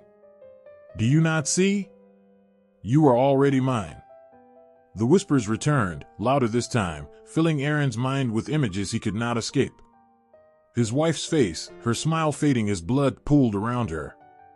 His daughter's laughter, silenced by a scream. "No," he shouted, his voice breaking. "You won't take me." But the creature was relentless, its voice wrapping around him like chains. "Your hatred feeds me, hunter. Your sorrow gives me strength. Even if you kill me, I will live on, in your grief, your rage, your endless quest for vengeance." Aaron fell to his knees, his blade slipping from his grasp. The weight of the whispers, the memories, was too much. He pressed his hands to his head, trying to block out the sound, but it was useless. The Valravn circled him, its shadow stretching over him like a shroud. "There is no escape," it said softly, almost tenderly. "But there is mercy. Surrender, and you will feel no more pain." For a moment, Aaron faltered. The weight of his loss, his guilt, was crushing. He could feel the darkness creeping in, the temptation to let go. But then he saw their faces, his wife, his daughter. Not as they were in death, but as they had been in life. Their laughter, their love, their strength. With a cry that tore through the clearing, Aaron seized his blade and rose, his eyes blazing with defiance. "You will not have me," he said, his voice steady, his resolve unshakable. The Valravn snarled, its form rippling as it lunged. Aaron met it head-on, his blade piercing through its chest. The creature screamed, its body convulsing as it dissolved into shadow. The whispers faded, the forest falling silent. Aaron stood there, his chest heaving, his blade trembling in his hand. The Valravn was gone, its presence nothing more than a memory. But as he turned to leave, he caught a glimpse of something in the shadows. A single, black feather, lying on the ground. It pulsed faintly, as if alive, a reminder that the darkness was never truly vanquished. Night blanketed the village in a suffocating shroud, the air thick with a silence that screamed of dread. The villagers gathered in a small square, their faces pale and etched with fear. No one spoke. No one dared to. The only sound was the brittle crackle of the torches, their light flickering against the oppressive darkness. The Valravn had come again. It started with whispers in the wind, a low, eerie murmur that danced through the trees and curled around their homes. Then the livestock began to disappear, their pens left open, the ground stained with blood.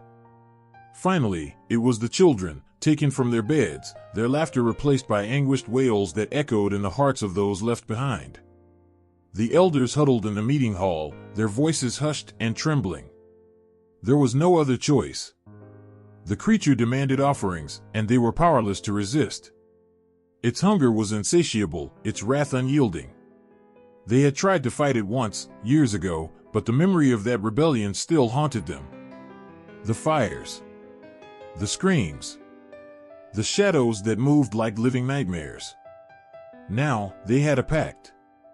Once a year, when the leaves began to fall and the air grew sharp with the bite of autumn, the Valravn returned. The village would offer a life, one soul to sate the beast's hunger, to spare the rest. It was an unthinkable price, but it was the only way to survive. Tonight was the night of the choosing. The villagers stood in a trembling line, their breaths shallow, their eyes darting to the dark forest that bordered their homes. The elders stepped forward, their faces ashen. They carried a small urn, its surface carved with symbols no one dared to question. Inside were the names of those who could be taken. A young girl clung to her mother's skirts, her wide eyes brimming with tears. A farmer gripped his son's shoulder, his hand trembling. A widow whispered a prayer under her breath, her fingers clutching a worn locket. The head elder raised his hands, his voice trembling as he spoke.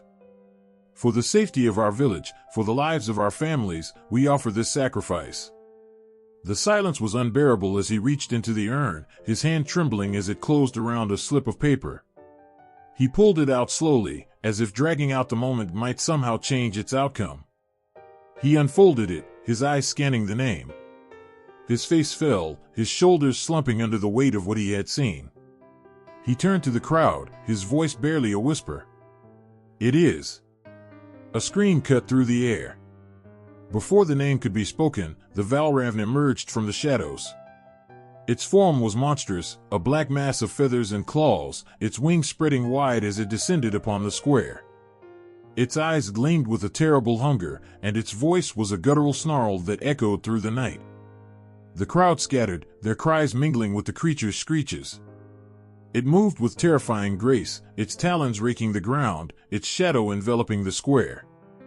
The chosen name was forgotten in the chaos as the beast searched for its prize. The young girl screamed as the Valravn's gaze fixed on her. Her mother threw herself in front of her, her arms outstretched, her voice a desperate plea. "Take me instead. Please." The creature tilted its head, its human-like eyes narrowing. It seemed to consider her offer, its form flickering between shadow and solidity. Then, with a single, fluid motion, it struck. The woman's scream was cut short as the Valravn carried her into the night, her daughter's cries echoing in its wake. The village was silent once more, the square empty save for the scattered remains of torches and the bloodied ground. The villagers emerged slowly, their faces pale, their bodies trembling. No one spoke of what had happened. No one comforted the child who had been left behind.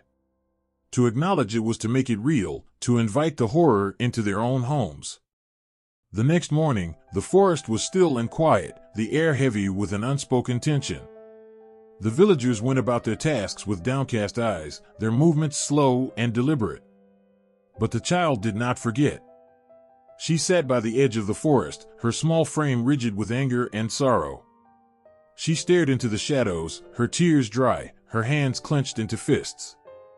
The Valravn had taken her mother, just as it had taken so many others. It had stolen her laughter, her warmth, her world. But it would not take her spirit. The whispers returned that night, curling through the village like a serpent.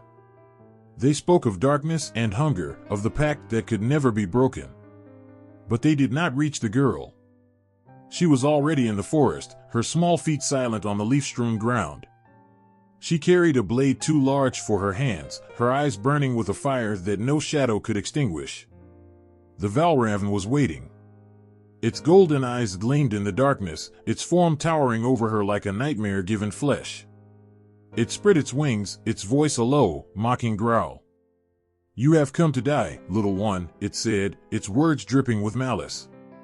The girl raised her blade, her voice steady despite the tears that threatened to fall. "I have come to end you." The Valravn laughed, a sound that shook the trees and sent shivers down her spine. But she did not waver.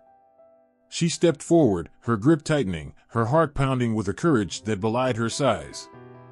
The battle was swift and brutal, the Valravn's strength overwhelming. The girl's blade struck true, but it was not enough. The creature's talons slashed through the air, its wings beating with a force that knocked her to the ground. But she rose again, her resolve unbroken. In the end, it was not her blade that defeated the Valravn, but her defiance. As she stood before the creature, her small frame unwavering, it hesitated.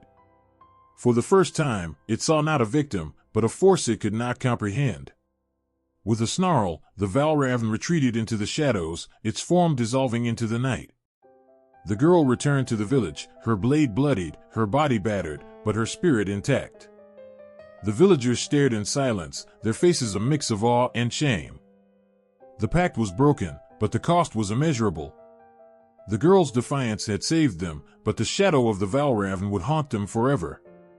The storm raged outside, lightning carving jagged streaks across the night sky.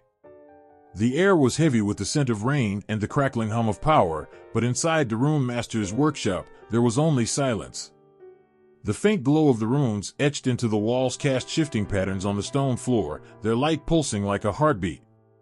The old man sat hunched over his table, his gnarled fingers tracing the grooves of a rune carved into the surface. Each line told a story, each curve whispered a warning. His eyes, clouded but sharp, fixed on the intricate pattern as though it might leap from the wood and speak. For years, the rune master had dedicated his life to understanding the ancient symbols. They were more than marks etched into stone or inked onto skin. They were alive, humming with a force that defied understanding. And now, he believed they held the key to confronting the Valravn. It had begun with whispers, rumors of a creature stalking the nearby villages, its hunger leaving devastation in its wake. Families torn apart, lives shattered, and hope extinguished in the darkness. The villagers had come to him, desperate and trembling, their voices breaking as they pleaded for his help. He had refused at first. What could an old man, a scholar of runes, do against such a monstrous force? But then the Valravn came to his own village. The screams had awakened him, piercing the stillness of the night. He had stumbled from his bed, his heart pounding as he grabbed his staff and hurried into the street. What he saw froze him in place. The Valravn stood in the square, its shadowy form looming over a young boy who cowered at its feet. Its eyes glinted with a terrible light, a mockery of human warmth. It turned its gaze toward the rune master, and for a moment, the old man thought he saw recognition in its expression, a knowing smile that sent shivers down his spine. The boy screamed, and the Valravn struck. The old man's cry of rage and grief echoed through the village as the creature vanished into the night, leaving only blood and silence in its wake. That night, the rune master made a vow. He would not rest until he found a way to stop the Valravn, to trap it, to banish it from the world forever. He began his work in secret, poring over ancient texts, deciphering forgotten languages, and carving runes into every surface he could find. His hands bled from the effort, his mind teetered on the edge of madness, but he pressed on. The runes spoke to him, their whispers growing louder as he pieced together their meaning. They told him of balance and chaos, of power hidden in the spaces between words. They revealed the nature of the Valravn, its ties to the shadows, and the weakness it could not hide. The rune master crafted a plan. He would carve a circle of runes, each one designed to bind the creature's essence, to hold it in place long enough for him to banish it. The task was monumental, each stroke of his blade a battle against time and doubt. Finally, the circle was complete. The runes glowed with an inner light, their power humming in the still air. The rune master stepped back, his breath coming in ragged gasps, his body trembling with exhaustion. But there was no time to rest. The Valravn was coming. He felt it before he saw it, a ripple in the air, a chill that seeped into his bones. The creature emerged from the shadows, its form shifting and flickering, its eyes fixed on him with a predatory gleam. It spoke, its voice a low, mocking growl. "You think you can bind me, old man?" The rune master raised his staff, his voice steady despite the fear that gripped him. "I know I can." The Valravn laughed, a sound that sent shivers down his spine, but it stepped into the circle. The runes flared to life, their light blinding, their power pressing against the creature like an invisible wall. The Valravn roared, its form writhing as it tried to break free. The rune master's hands shook as he began the incantation, his voice rising above the creature's cries. The words were ancient, their meaning lost to time, but they carried a weight that could not be denied. The runes pulsed with each syllable, their light growing brighter, their power surging. The Valravn's roars turned to screams, its form dissolving into smoke and shadow. The rune master's voice faltered, his strength waning, but he pressed on, his determination burning brighter than the runes. With a final, shuddering cry, the Valravn vanished, its presence erased from the circle. The light of the runes faded, leaving the workshop in darkness once more. The rune master fell to his knees, his body trembling, his breath coming in ragged gasps. He had done it. The Valravn was gone. But as he sat in the silence, a chilling thought crept into his mind. The runes had worked, but they had spoken to him as he cast the spell, their whispers cutting through the chaos. "There is always a price," they had said. The rune master's heart sank as he looked at his hands, now pale and trembling. The runes etched into his skin began to glow faintly, their light a reminder of the power he had wielded, and the cost he had paid. He rose slowly, his body aching, his mind heavy with the knowledge of what he had done. The Valravn was gone, but its shadow lingered, a reminder that even the greatest victories come at a cost. And as he looked at the runes glowing faintly in the darkness, he knew that the price would follow him forever. The village was silent, as if holding its breath. Fires burned low in the hearths, casting flickering shadows that danced across the walls of humble homes. The people huddled inside, afraid to speak, afraid to even look out their windows. Beyond the safety of their doors lay the woods, and somewhere within those woods, the Valravn prowled. Astrid tightened the straps on her leather bracers, her fingers trembling only slightly as she adjusted the grip of her shield. It was old but sturdy, marked with deep gouges from battles long past. Her sword, a gift from her father, gleamed faintly in the dim light. It had tasted blood before, but never the blood of a creature like this. She glanced around the empty village square. No one had dared join her, not even the men who had once bragged of their strength or the elders who claimed to know the ways of the world. The Valravn had broken them without even showing its face. Its whispers in the night, its shadow flitting through the trees, had been enough to sow terror in their hearts. But not Astrid. The night air was cold, biting at her exposed skin as she stepped into the square. She could feel the weight of the silence, the oppressive stillness that pressed down on her like a hand on her chest. She planted her feet firmly, gripping her shield tighter.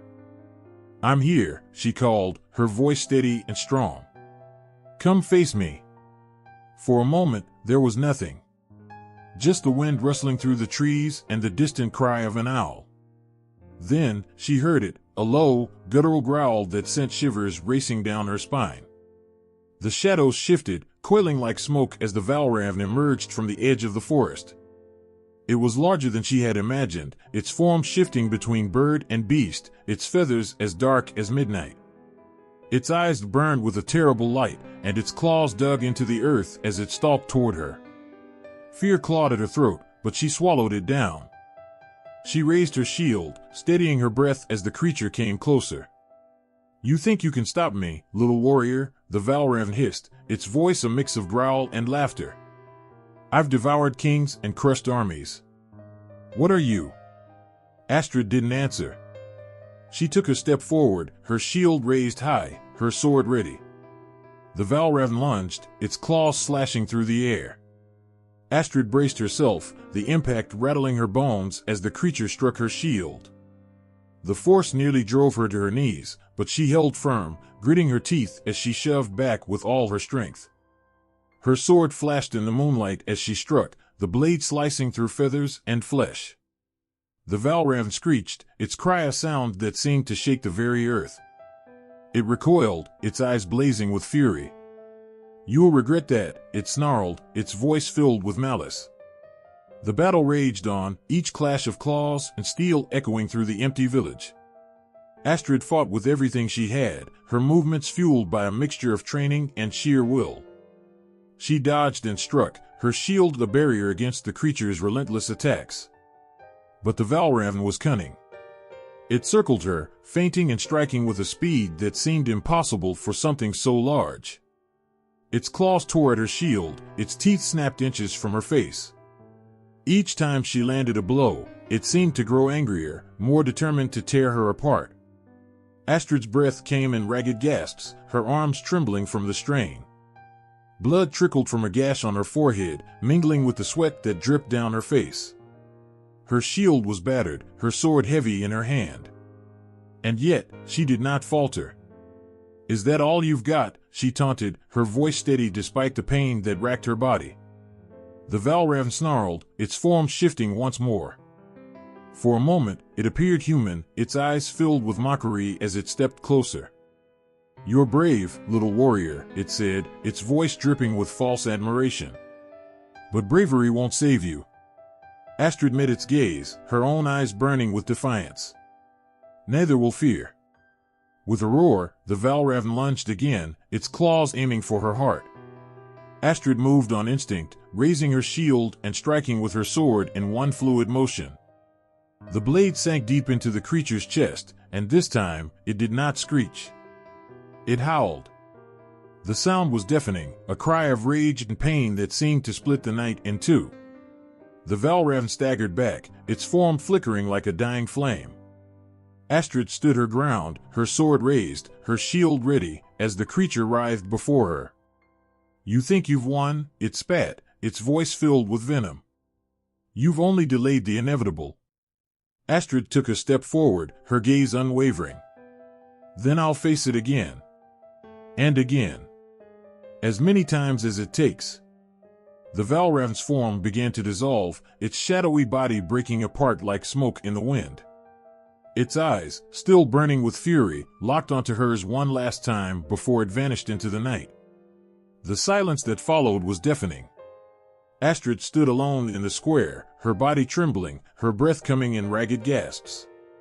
The weight of the battle pressed down on her, but she did not fall. She lowered her shield, her sword still clutched tightly in her hand. Her heart ached with the knowledge of what she had faced, but it also burned with a fierce pride. She had stood against the darkness and lived. The villagers emerged slowly, their faces pale and their eyes wide with disbelief. They gathered around her, their voices hushed as they spoke of her bravery, their gratitude pouring forth in waves. But Astrid didn't hear them.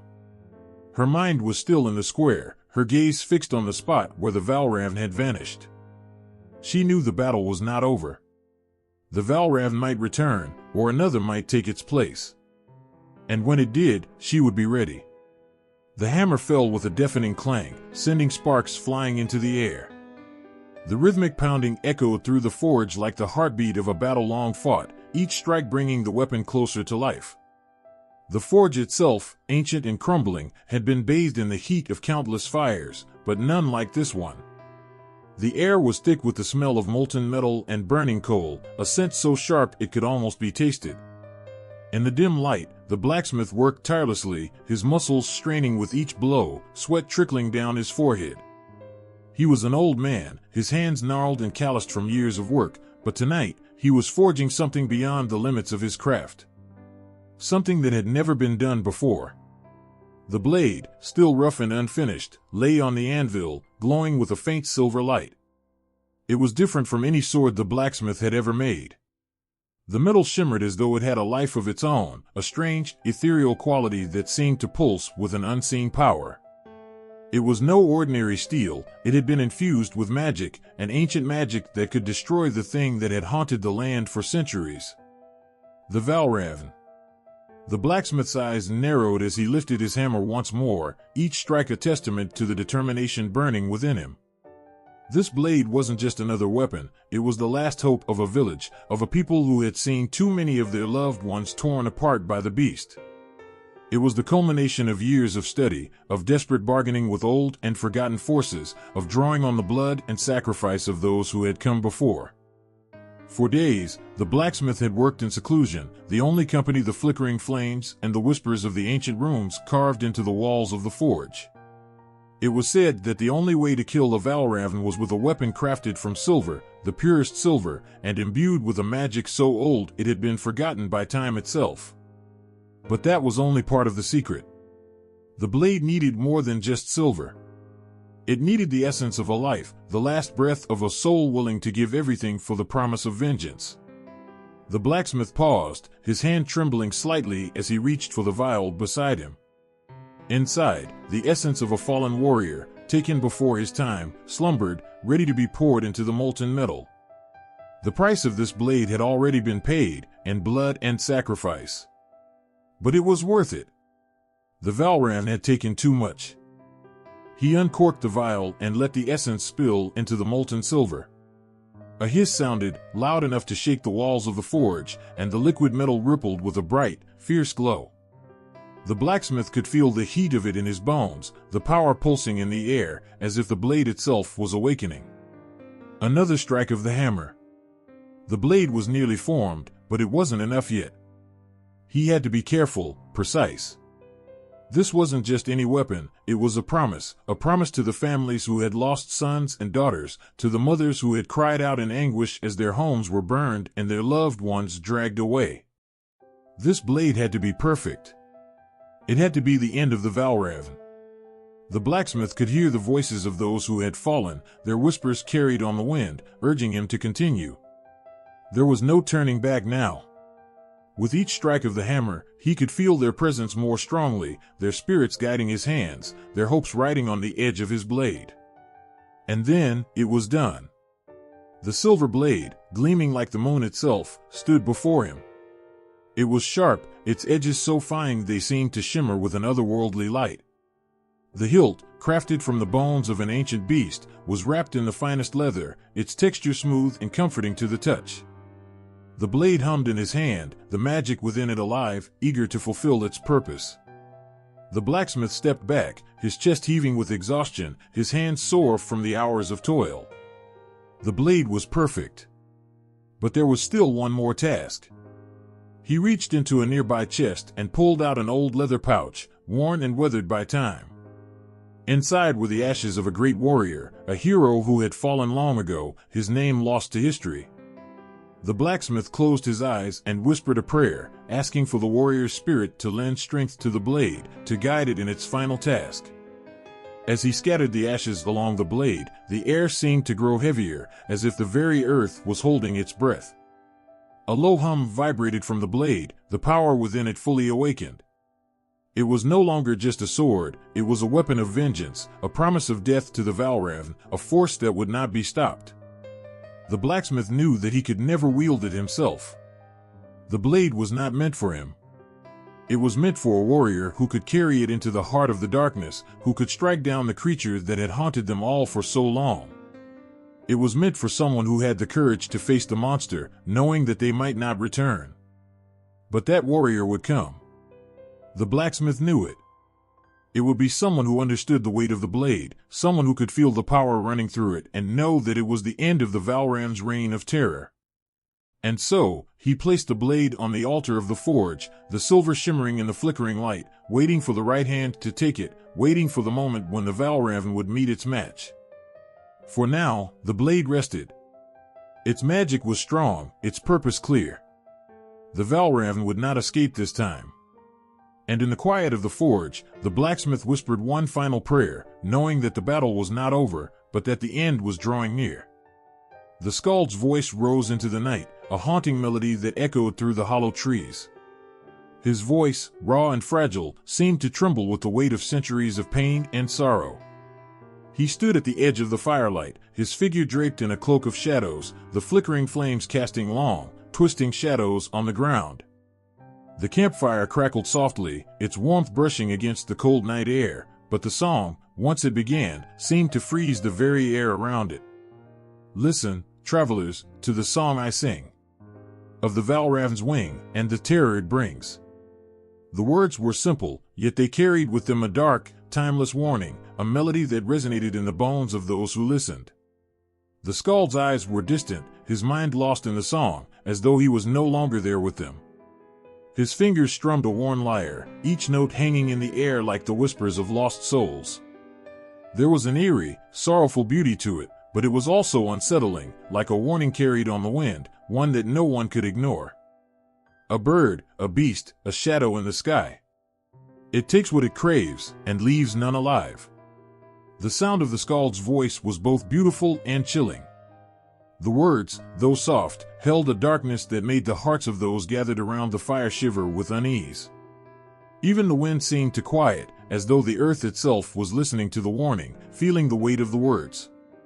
The Valravn was not just a creature, it was a legend, an ancient being that feasted on the souls of the innocent, deceiving and destroying without mercy.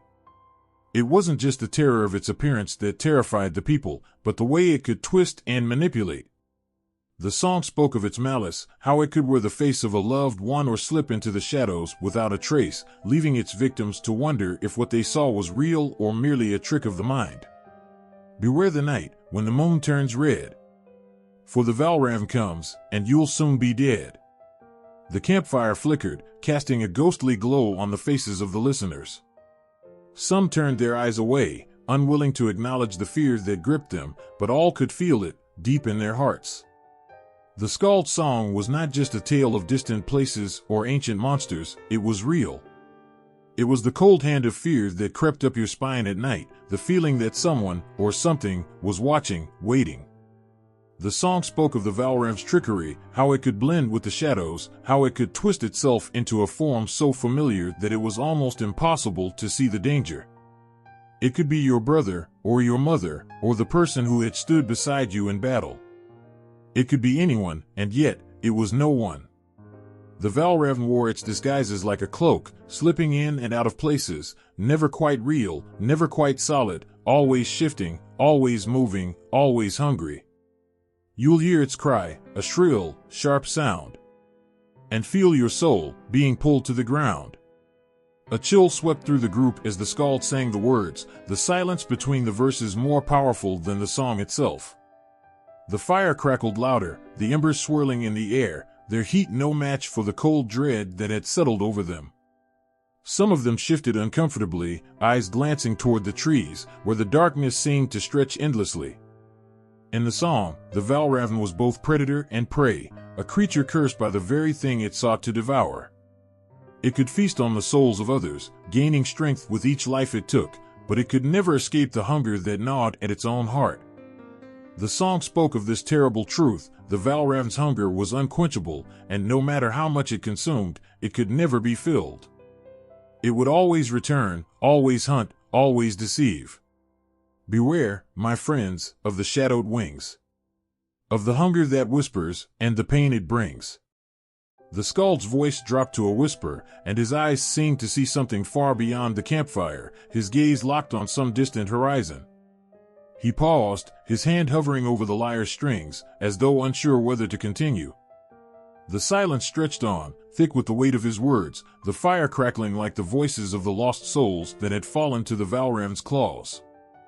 For a moment, the only sound was the soft rustling of the leaves in the wind, a gentle reminder that the night was alive with unseen dangers.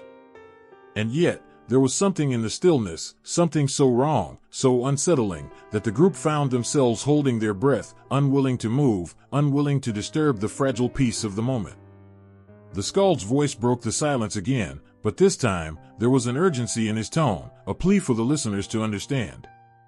The song had become a warning, not just a story. Trust not your eyes, for the Valravn wears many skins. And those who believe it will never win. As he sang the final lines, the air around them seemed to grow colder, the shadows deeper, and the fire burned lower, as though it too understood the truth in the skald's words. The Valravn was not just a creature of myth. It was real. It was out there, lurking in the dark, waiting for the next soul to take. The skald's song hung in the air, and for a moment there was nothing but the sound of his voice, the quiet flicker of the fire, and the weight of the truth that pressed upon everyone gathered. They could not escape it, could not forget it, for the song had planted a seed of fear that would take root in their hearts, no matter how hard they tried to shake it. And as the skald finished his song, the night seemed darker than before, as though the very fabric of reality had been torn, leaving them with the knowledge that no one was truly safe, not even in the light of day. The Valravn, always watching, always waiting, was never far away. The skald's haunting melody lingered in their minds long after he had stopped playing, a reminder that the trickery of the Valravn was not just a story, it was a deadly truth. The sorcerer stood at the edge of the dark forest, his cloak billowing in the wind, eyes fixed on the sky. The moon was high, a pale crescent that barely cut through the thick clouds, and the air was thick with the weight of an ancient promise. He had spent years studying the dark arts, twisting magic to his will, but nothing had prepared him for the power he was about to attempt to control. Tonight, he would bind a Valravn. The stories whispered of its cunning, of its ability to weave deception with the elegance of a master craftsman. It was not just a creature of hunger, it was a force of nature, a being that could slip through the cracks of reality itself. But the sorcerer had learned much over the years. He had made pacts with darker forces, communed with spirits that no man should speak to, and now he believed he had the power to command even the Valravn. The runes were inscribed in the ground before him, drawn with careful precision, glowing faintly in the dim moonlight. The incantation swirled in his mind like a storm, the words ancient and powerful, older than time itself. He could feel the air growing thicker around him, the pulse of magic vibrating through his very bones. His fingers trembled with anticipation as he began to chant, the words flowing from his lips like the wind through the trees. At first, there was nothing. Just the sound of the wind rustling the leaves, the faint creak of branches swaying in the night. Then, slowly, the earth beneath his feet began to tremble. The air grew colder, and a sharp, unsettling silence descended. He stopped chanting for a moment, listening. A shadow passed overhead, dark against the pale moon. It was swift, impossibly fast, and for the briefest moment, the sorcerer felt something ancient and terrible watching him, studying him from the depths of the forest. He raised his arms, eyes narrowing as the power surged within him, desperate to bind the creature that had haunted the edges of his dreams for so long. Another shadow passed, closer this time, and with it came a screech so high and so chilling it seemed to pierce the very fabric of the night. The sorcerer's heart pounded in his chest, but he held steady, his voice steady as he finished the incantation. By fire, by blood, by earth, by air. I command thee, Valravn, come forth and beware. The forest went still. The shadow above vanished into the darkness, and for a moment, the sorcerer thought he had succeeded. He had bound the creature, he had tamed it. His hands shook with the thrill of victory, his chest swelling with pride. But the air around him thickened, and something in the shadows shifted. A low, guttural laugh echoed through the trees, and his heart skipped a beat. It was not a laugh of joy, but one of mockery. The Valravn, that ancient creature, had no master. The ground beneath the sorcerer's feet cracked open, and he stumbled backward as the earth gave way. From the depths of the dark woods, the creature emerged, not as a monstrous raven, but as something more, a shifting, twisting form, too fluid to be captured by the human eye. For a moment, the sorcerers saw the flicker of a face, twisted in pain, in rage, and then it was gone, melting back into the shape of a man, a dark knight, tall and imposing, the very image of his worst fear. But the eyes, they were the eyes of the Valravn, sharp, predatory, and full of malice. They gleamed in the moonlight, dark and cold, as they locked with the sorcerer's.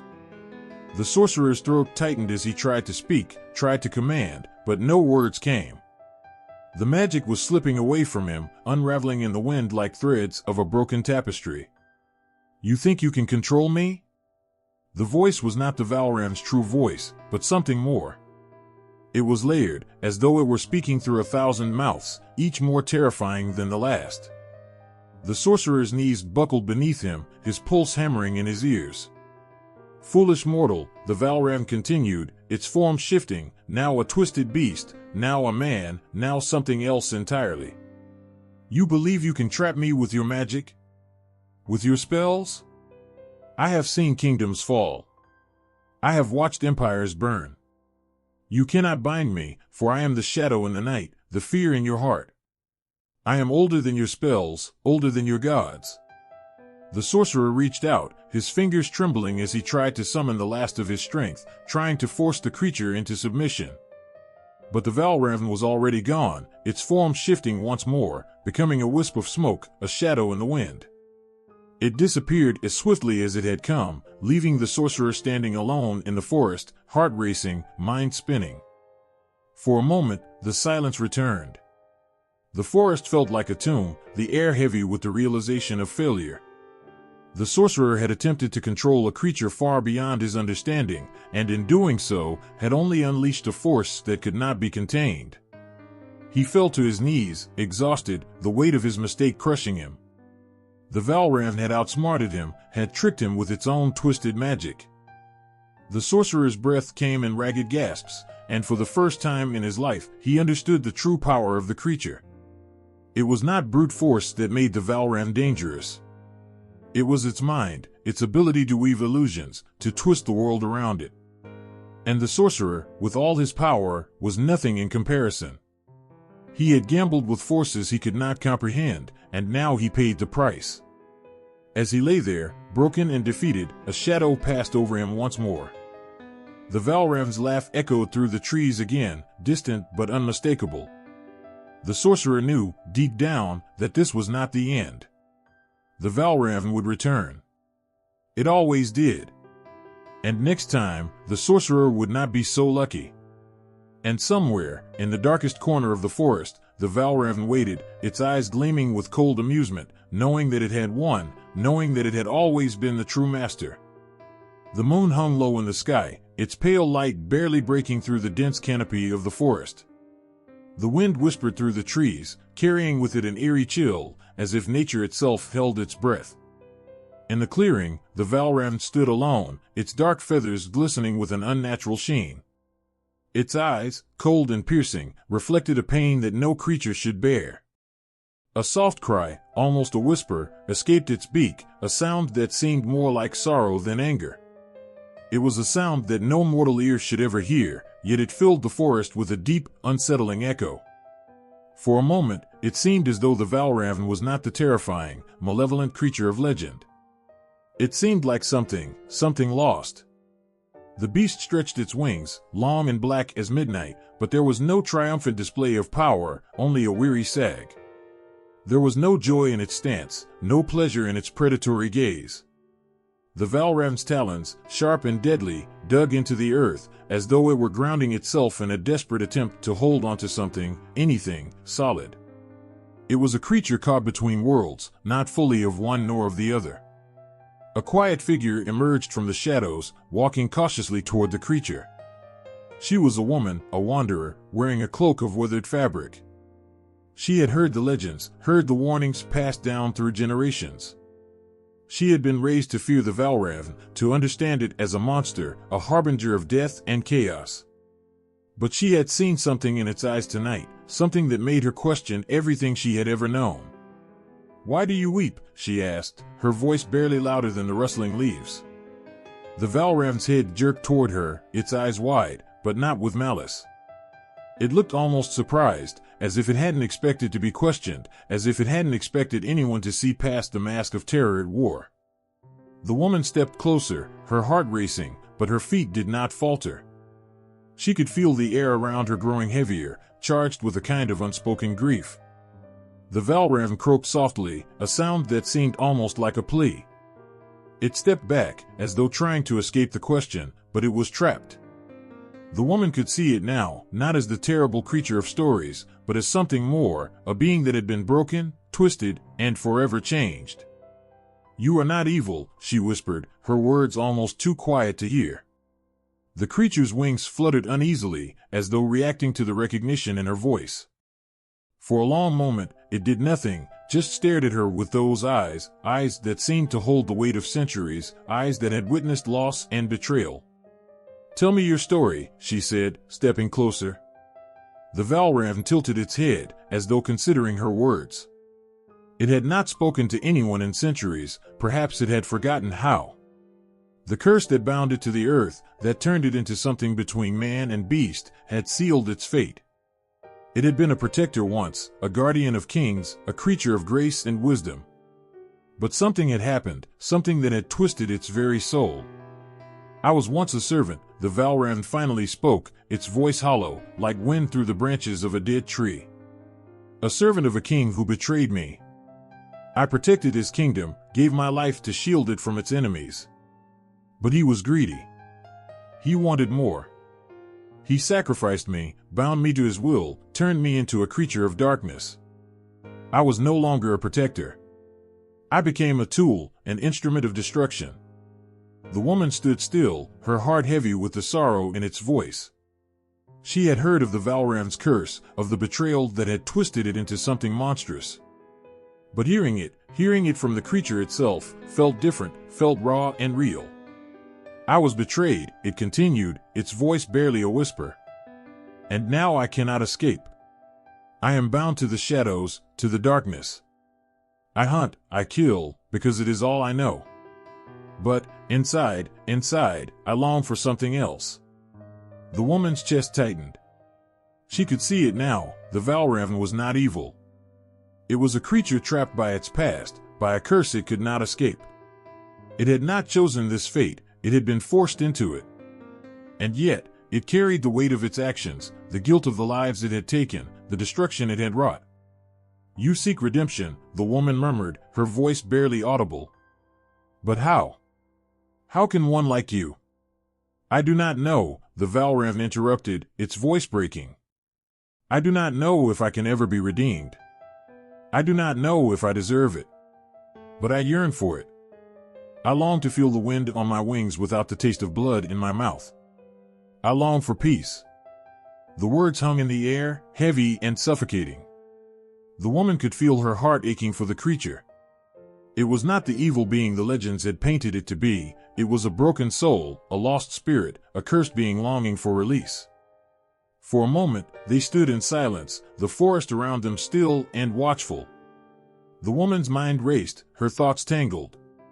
She had always been taught to fear the Valravn, to destroy it, to protect herself from its cunning and strength. But now, looking at it, she felt something else, sympathy. Compassion. She saw the creature's pain, its regret, and she wondered if there was hope, even for something like this. "You cannot undo what has been done," the woman said softly, her voice filled with the weight of truth. "But perhaps you can find peace. Perhaps you can find a way to live without causing harm." The Valravn's eyes flickered with something like hope, something fragile and fleeting. For the first time, it looked less like a predator and more like a being searching for something it had long lost. "Can you help me?" it asked, its voice quiet, almost afraid. The woman nodded, her heart aching with the weight of the decision. She did not know how to free it, or if it could even be freed. But she knew one thing, the Valravn was not just a creature of evil. It was a being in torment, seeking something it could never fully attain, redemption. And so, under the pale moonlight, a bond was formed, fragile but real. Two beings, each broken in their own way, standing together in a moment of understanding. The Valravn was not a monster. It was a prisoner, caught in a cycle it could not break. And perhaps, just perhaps, there was a chance for it to find the redemption it so desperately sought. The wind howled through the mountain pass, the ancient stones weathered by centuries of storms and time. Above, the moon hung like a silver eye in the sky, casting long shadows on the forest below. The air was thick with the scent of pine and earth, but beneath that, there was something else, a chill, an unsettling tension that pressed against the bones, as though the land itself was holding its breath. In the distance, a lone figure moved silently through the woods, its black wings folding close to its body. The creature was not human, not fully, yet not entirely a beast either. A Valravn. It had been centuries since it had walked these paths, but tonight, it felt something calling it back, a memory long buried, a yearning long forgotten. The Valravn's heart pounded in its chest, not with hunger, but with something else, something deeper, darker, and more painful than any wound. There was a hunger in its soul, a gnawing emptiness that nothing, not even the lives it had taken, could fill. For years, it had wandered, hunted, and torn apart the world around it, searching for an answer, for a way to break the curse that had bound it to this monstrous form. But tonight, something felt different. Tonight, the wind whispered of a promise, of a chance to change everything. It had heard the legend. The lost king's heart. Long ago, when it was still human, the Valravn had been a king, proud, just, and strong. He had ruled with wisdom, loved his people with all his heart. But power had a price. Betrayed by those closest to him, he had been cursed, transformed into the ravenous creature that now roamed the earth. A king turned beast. The heart of the once great ruler had been stolen by those who sought to destroy him, locked away in a place forgotten by time. Only by reclaiming the heart could the Valravn, the king, be made whole again. The Valravn's wings beat the air slowly, its mind swirling with memories of a time long past. It could still remember the warmth of the sun on its face, the sound of its people's laughter, the love that had once filled its heart. But that had been before the betrayal. Before the curse. Now, it was nothing more than a shadow of the man it had once been. And yet, a small, fragile part of it still clung to the hope that the heart, the key to its redemption, could be found.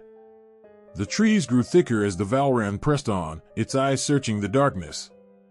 The moonlight barely pierced the canopy above, and the only sound was the soft rustling of leaves beneath its talons. But then, ahead, the faint glow of a fire caught its eye. It had come to the right place. There, at the edge of a clearing, stood an ancient ruin, a crumbling castle that had once been the heart of a kingdom. The stones were blackened and worn, the walls nearly consumed by the weight of time. Yet within the ruins, there was something else, something pulsing, something alive. The Valravn stepped into the clearing, its heart racing. It could feel the presence of the heart, the long-lost relic of its past life, pulsing from within the ruin like a heartbeat in the dark. It was close. So close. As it approached the center of the ruin, the air grew thick, heavy with power. The Valravn could feel the ancient magic, the curses, and the protections that had been placed on this place to keep the heart hidden, to keep it from falling into the wrong hands. But it was too late. The heart was here, and it would be its salvation, or its doom. The Valravn stepped forward, its talons clicking against the stone, and there, at the heart of the ruin, it saw it, the king's heart. It was not the heart of a man, but something more.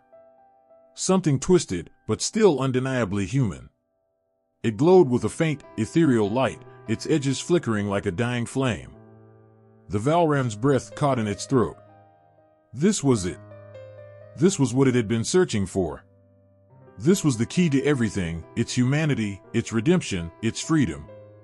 But as the Valravn reached for it, something stirred. A voice. A whisper on the wind. Do you truly seek to reclaim your past? The Valravn froze. The voice was not its own, nor was it the voice of any man or woman it had known. It was the voice of something older, something darker, something that had lived within the walls of this castle long before the Valravn had ever been born. The creature's wings fluttered restlessly. I seek to be whole, it said, its voice rough, almost pleading. I seek to be free. The voice laughed, a sound as cold as the wind itself. You cannot reclaim what is lost, for in seeking it, you will lose everything. You will lose yourself. You will become something worse than you are now. The Valravn stepped back, its eyes narrowing. What do you mean? A figure materialized from the shadows, tall, gaunt, and shrouded in darkness. It was a ghost of the past, a remnant of the curse that had been placed on the Valravn. The figure was not alive, but it was not dead either. It was a memory, a fragment of the king's soul, trapped here in this ruin, watching over the heart it had once protected. You were a king once, the figure said, its voice cold and hollow. But you were not a king for long. Your heart was taken, not just by your enemies, but by your own desires. You became a monster long before the curse ever claimed you. And now, you seek to reclaim what was never truly yours. The Valravn flinched, the weight of the words hitting it like a blow. It wanted to scream, to tear the figure apart, but it knew, deep down, that what it said was true. The Valravn had been consumed by its own greed, its own hunger for power, long before it was cursed. That was why it had been betrayed, why it had fallen. That was why it had become this. I was a king, the Valravn said softly, the realization dawning on it. But I lost myself. The figure nodded, its form flickering like a fading flame. And you will never regain what was lost. Not by seeking the heart. Not by trying to reclaim your past. The heart is gone, and so are you. The Valravn looked at the glowing heart one last time, but it no longer felt the pull, the longing. It had been so sure that this was the key to its redemption, but now it understood. The heart was not the answer. The heart had been lost long ago, not just physically, but spiritually. The creature turned away, its wings folding against its sides, its chest heavy with a grief that could never be undone. The Valravn was no longer searching for redemption. It was searching for peace. And that, it knew, would be the hardest thing to find. The night air was thick with a silence that seemed to press against the world, holding its breath. The moon hung low, casting a pale, ghostly light over the land. In the distance, a figure moved through the trees, its silhouette sharp against the dark, its wings stretched wide like a shadow stretching across the earth. A Valravn, but not just any Valravn. This one carried a weight in its heart, a burden of vengeance, one that could never be shaken. The memories of betrayal burned in its mind like a fire that never went out, never faded. Once, it had been a man, powerful, respected, a king in his own right, beloved by his people. But that was before the treachery. Before the ones closest to him had betrayed him. They had whispered lies, turned their backs on him, and taken everything he had. His kingdom. His people. His soul. And now, he was nothing but a creature of rage. A thing born from sorrow and anger, cursed to roam the earth with wings that beat the wind into a frenzy. His human form was gone, devoured by the darkness of the betrayal, but his heart still burned with the desire for justice, for revenge. He had spent years wandering the world, searching, waiting for the day when the time would come to face those who had stolen everything from him. He had hunted many, taken many lives, but it wasn't enough. Not yet. Not until they paid for what they had done. The first one had been easy. A lord who had whispered poison into the ears of the king's closest advisors, turning them against him. The Valravn had found him alone, hidden in a small, crumbling fortress on the edge of the kingdom. His eyes had widened with fear as the creature approached, its wings folding around the darkness like a cloak. The man had pleaded for mercy, but the Valravn gave none. The creature had taken his life without hesitation, as cold and unfeeling as the night itself. But it wasn't just the Lord. There were others. There were those who had once stood by him, who had once sworn loyalty to him. The ones who had abandoned him when he needed them most. One by one, he hunted them down, stalking them like shadows in the night, bringing them to the same bitter end. Every time he struck, a part of the anger inside him eased, but not enough. There was still more to be done. The betrayal had been too great, the pain too deep. The loss of everything he had ever known, it could never be erased. He had become a monster because of it, and no amount of blood would be enough to wash away the stain. Tonight was different. Tonight, it was time for the final reckoning. The Valravn hovered above the crumbling ruins of a once great castle, the wind tugging at its feathers. Below, the last of his betrayers waited in the darkness. A man who had once been his closest confidant. They had shared secrets, dreams, and promises of a future together. But that had all been shattered when the man had sold him out, taking the throne for himself and casting the king aside like a worthless thing. The Valravn's talons dug into the stone of the ruin as it landed, its eyes gleaming with a cold, unyielding fury. The man was inside, alone, as he always was. He had never expected the Valravn to return, to remember what had been done. But he would soon learn that the creature never forgets. The Valravn did not simply hunt for food, it hunted for justice. The doors of the ruin creaked open as the creature stepped into the shadows. It could hear the man's footsteps in the distance, the soft shuffle of boots against stone. He was pacing, waiting, perhaps wondering if he had made the right choice all those years ago. But there was no time for doubt now. The Valravn was here, and there would be no mercy. The man turned, his eyes widening as the creature emerged from the darkness, its wings unfurled like the wrath of an angry storm. "You," the man whispered, his voice shaky. He recognized the figure before him, even though it was no longer human. The eyes, those eyes that had once been filled with kindness, now glowed with an otherworldly hunger. "Do you remember me?" the Valravn asked, its voice rough like gravel. "Do you remember the man you betrayed?" The man trembled, backing away slowly. You're not him. You're something else. A monster. A thing of darkness." The Valravn's wings fluttered, a low hiss escaping from deep within its chest. "I was once a king," it said softly, almost mournfully. "But you took everything from me. You made me what I am." The man's eyes flickered with fear, but there was something else in them, too, a kind of regret, a small, fragile thread of guilt. It was too late. The Valravn could feel the man's pulse quicken, could see the truth in his eyes. The time for words was long past. The creature moved in a blur, too fast for the man to react. His scream echoed through the ruin as the Valravn's talons sank deep into his flesh, its wings sweeping through the air like a violent wind. The man's body went limp, his life fading in an instant. But even as the final breath left the man's lips, the Valravn felt no satisfaction, no release. There was only emptiness. The blood had been spilled, but it did not bring back the life that had been taken. It did not restore what had been lost. The Valravn's vengeance was complete, but the ache in its heart remained, gnawing at it like a hunger that could never be fed.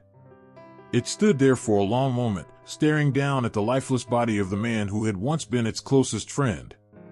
A friend who had become its greatest enemy. And as the winds howled through the ruins, the Valravn's wings folded against its back.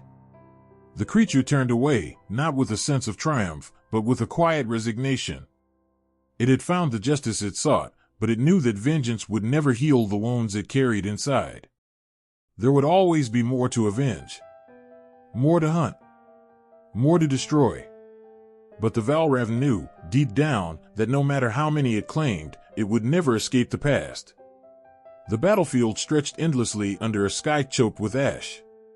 The sun was a dim, dying orb, shrouded by smoke rising from the ruins of cities and villages alike. Soldiers, clad in battered armor, staggered forward, their faces hollow with exhaustion and fear. But it was not the enemy's swords or arrows they feared most, it was the sound that came from above, the piercing cry that could shatter courage like glass. Wings sliced through the air, shadows descending with terrifying speed. Valravn. Their sleek, raven-like forms were darker than night, their eyes burning with an unnatural light. They were neither fully bird nor beast, but something twisted, something made. The armies on both sides of the conflict had turned to the unthinkable, they had sought the power of Valravn to win their war. It had begun as a whisper, a rumor carried on the wind. A sorcerer in the east had found a way to summon and bind the creatures, to use their deadly cunning and inhuman strength as weapons. The rival factions, locked in a war that had dragged on for generations, were desperate for an edge. At first, only a handful of Valravn had been summoned, their presence shifting the balance of battles in terrifying ways. But soon, more followed. Bound by spells and blood, the creatures became tools of war, their ancient, terrible power unleashed upon the world. On the front lines, the soldiers barely had time to react when a Valravn attacked. Its claws tore through shields as though they were paper, its beak crushed helmets with sickening ease. Even the bravest warriors faltered, their swords clattering to the ground as they tried to flee. But there was no escape. The Valravn did not merely kill, they hunted, their wings carrying them over the battlefield like death itself. In the chaos, it was easy to forget that the Valravn were not willing participants. They were bound by chains no one could see, their freedom stolen by the same factions that sought to wield their power. Beneath their monstrous exterior, there was a glimmer of what they had once been, humans, cursed and transformed by the darkest of magics. Trapped in bodies that no longer belonged to them, their rage and pain fueled their violence, turning the battlefield into a nightmare. One of them, a Valravn with feathers as black as the abyss, circled above a burning village. Its sharp eyes scanned the ground below, searching for its next target. But something inside it hesitated. A fragment of memory stirred, a life before the curse, before the war. The image of a child's laughter, of hands that had once built rather than destroyed. For a brief moment, the creature faltered, its wings stuttering in the air. Then the spell tightened its grip, dragging it back into the fury of battle. The sorcerers who controlled the Valravn were ruthless, their magic insidious. They stood far from the fighting, chanting their incantations with cold precision. To them, the Valravn were nothing more than weapons, tools to be used and discarded. They cared little for the suffering they caused, for the lives lost on both sides. All that mattered was victory, no matter the cost. As the war raged on, the Valravn became more than just a tool, they became a symbol of fear, their cries haunting the dreams of those who survived. Children whispered tales of the winged beasts that could tear a man apart in seconds. Villages erected crude defenses, knowing full well they would be useless against the creatures if they came. The land itself seemed to change under the shadow of the Valravn, the trees growing twisted and dark, the rivers running red with blood. But the power that had been unleashed could not be controlled forever. The Valravn were cunning, their minds sharp despite the spells that bound them. Slowly, they began to resist, to fight back against their masters. It started with small acts of defiance, hesitating when commanded to attack, sparing a life when they could have easily taken it. But as their anger grew, so did their strength. One fateful night, under a blood-red moon, the Valravn turned on the sorcerers who controlled them. The chants that had once held them in place faltered as the creatures tore through the camps of their masters. The air was filled with screams, the sorcerers' own magic turning against them in a cruel twist of fate. The Valravn, driven by a mixture of vengeance and desperation, struck without mercy, their cries echoing across the battlefield. By morning, the armies lay in ruins, the sorcerers dead or scattered. The Valravn, now free from their chains, gathered in the shadows, their forms looming like specters over the land. But freedom was bittersweet. They had been used, twisted into something they had never wanted to be. The blood on their claws, the destruction they had wrought, it could never be undone. The war had ended, but the scars it left behind would never heal. The Valravn disappeared into the wilderness, their presence lingering like a ghost in the memories of those who had survived.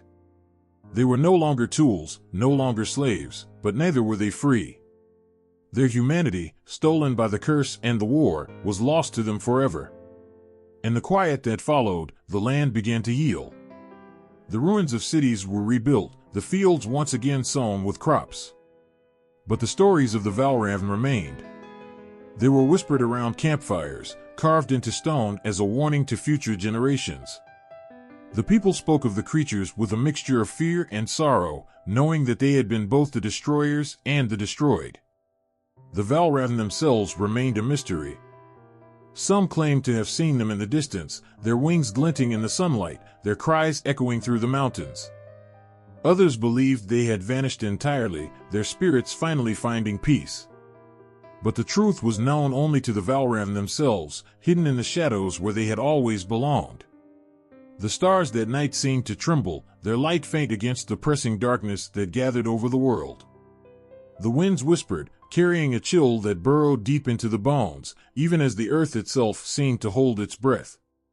In a small, forgotten temple cloaked in ivy and shadow, an ancient scroll lay unrolled before a solitary figure. The aged skald's hands trembled as his eyes traced the words written in a language few still knew. It was a prophecy, its verses foretelling the end of an age, a cataclysm that would come on wings of shadow and fire. Beware the talons that tear at the heavens.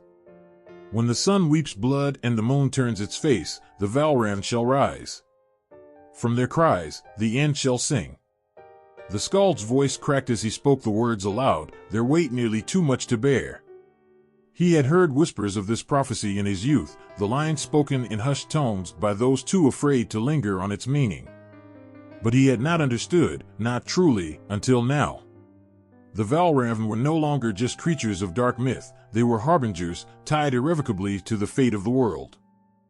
Far from the temple, the signs began to reveal themselves. Farmers found their fields barren overnight, the soil blackened as if scorched by fire. In the cities, the skies turned an unnatural gray, choking the sun with an eerie, shifting haze. And from the edges of the known lands, travelers spoke of shadows that moved without bodies, of wings that blotted out the stars and cries that turned brave hearts to ice. One such cry echoed over a village nestled deep in the hills. The people froze, their tools falling from numb fingers as the sound washed over them. It was mournful yet laced with something sharper, an accusation, a promise. They looked to the sky, but there was nothing there, only a sense of dread that seeped into their souls. Among them was a boy no older than 12. He clutched at his grandmother's shawl, his wide eyes scanning the sky. "What does it mean?" he asked, his voice a trembling whisper. The old woman's face was pale, her lips pressed into a thin line. She said nothing, but her hand shook as she drew a rune in the air, a silent plea for protection. In the far north, where the snow never melted and the nights stretched for months, the leaders of warring clans gathered in uneasy truce. They had been enemies for as long as anyone could remember, their feuds written in blood and stone. But even they could not ignore the omens. The ice beneath their feet cracked and groaned, fissures spreading like veins through the once solid ground. The winds howled, carrying with them the faint but unmistakable sound of wings. One man, older than the rest, stood and addressed the assembly. His voice was steady, though his eyes betrayed his fear. The prophecy speaks of shadow and vengeance, of an age ending in flame. We have fought each other for lifetimes, but now we face an enemy that does not care for our borders or our grudges. If we do not stand together, there will be nothing left to fight over. The murmurs that followed were uncertain. Could they truly set aside their hatred, even in the face of annihilation? But as the ground beneath them shook once more, their choice was made for them. They would fight, though none dared say whether they believed they could win. In a distant desert, a lone scholar sat cross-legged in the sand, his face lit by the flickering light of a dying fire. Before him was a shard of obsidian, its surface etched with symbols older than memory. He traced the lines with a careful finger, his lips moving silently as he read. The shard spoke of a balance, a fragile line between light and dark that had been shattered long ago. The Valravn, it said, were both victims and instruments of that breaking. They will not stop until the balance is restored, the scholar murmured to himself. Or until all is ash. The fire sputtered, and a shadow passed over him. He looked up, his breath catching in his throat. Above him, silhouetted against the starlit sky, was a Valravn. Its wings stretched wide, its feathers gleaming like black steel. It did not attack. It simply hovered, its glowing eyes fixed on him. And then, with a sound like a thunderclap, it was gone. The scholar's hands shook as he wrote down what he had seen, though he knew it would change nothing. The prophecy was in motion, and he was but a witness to its unfolding. In the forests of the west, where the trees grew tall enough to scrape the sky, a ranger tracked the signs of the Valravn. Broken branches, scorched earth, feathers that seemed to shimmer with an otherworldly light. She had heard the prophecy too, though she put little stock in the words of ancient scribes. To her, the Valravn were not omens or harbingers, they were predators, and she was their prey. But as she followed their trail, a strange feeling began to creep over her. The signs she found were not random. They formed patterns, as if the creatures were leading her somewhere. She tried to shake the thought from her mind, but it clung to her, a persistent whisper at the edge of her thoughts. When she finally came face to face with one of the creatures, it was not in battle but in eerie silence. The Valravn stood before her, its head tilted as if in curiosity. Its eyes burned, but not with malice. There was something else there, something she could not name. For a moment, they simply stared at each other, hunter and hunted, until the Valravn turned and disappeared into the shadows. The ranger stood frozen, her bow slack in her hand. She had seen something in those eyes, something that made her question everything she thought she knew. And so the world held its breath, teetering on the edge of the unknown. The prophecy spoke of the end of an age, but it did not say what would follow. Would the Valravn bring destruction or renewal? Were they enemies to be feared or messengers to be understood? The answers lay hidden in the shadows, where wings beat against the wind and cries echoed in the dark. The sky cracked open, a thunderous roar tearing through the air as darkness spread across the horizon. It wasn't nightfall, it was something worse. The world seemed to stop for a heartbeat, as if the earth itself was holding its breath. Above, the wind howled as dark wings beat against the heavy air. There was something different in the sky tonight, a shape that filled the heavens, casting shadows so thick they felt like fingers reaching down to claim the world. The Valravn had risen. But this one was not like the others. It was bigger, its wings wider, its eyes glowing with a fierce, unnatural light.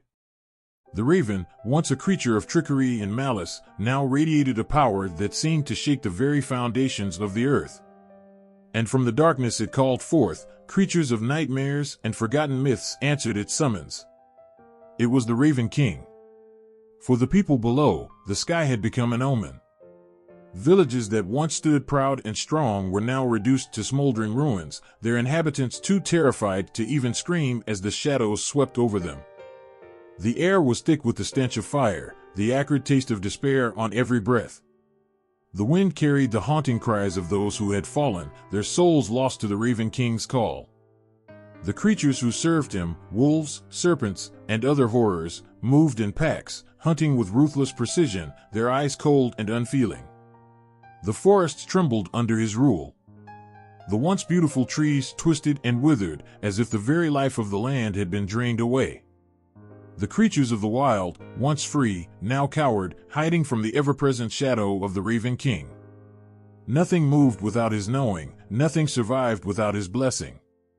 Those who dared oppose him were met with the wrath of his armies, and soon the kingdoms that had once held the balance of power began to fall, one by one. In the heart of a kingdom far from the Raven King's dark reign, a lone soldier stood at the edge of a cliff, staring at the endless expanse of the sky above.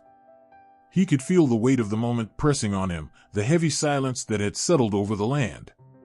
His sword, once a symbol of honor, now felt like a useless piece of metal in his grip. The Raven King was no mere creature, it was a force, a living nightmare with power that none had ever imagined. And yet, the soldier stood there, waiting for something, though he could not say what. His thoughts were interrupted by a soft, eerie sound, a rustle in the wind, like wings brushing the air. He turned, his heart racing as he searched the darkening sky. At first, he saw nothing. Then, there it was, a dark shape, soaring higher and higher, blocking out the last of the sun. It was him. The Raven King. The soldier's breath caught in his throat as the creature descended, its wings cutting through the air with the force of a storm. There was a deep, unsettling intelligence in its eyes, a coldness that reached into the very core of his soul. It landed before him with a grace that belied its terrifying presence. The ground beneath the soldier's feet seemed to tremble as if in fear. "You stand alone," the Raven King's voice rumbled, not spoken but felt deep within his bones. "All who stood against me have crumbled. The time of men is at an end." The soldier's knees threatened to buckle, but he stood tall, defiance sparking in his chest. "You are not a king," he spat.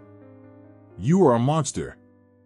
The Raven King let out a low, rumbling laugh that sent shivers down the soldier's spine. "A monster," he mused. "No, I am something far greater. I am the beginning of a new era.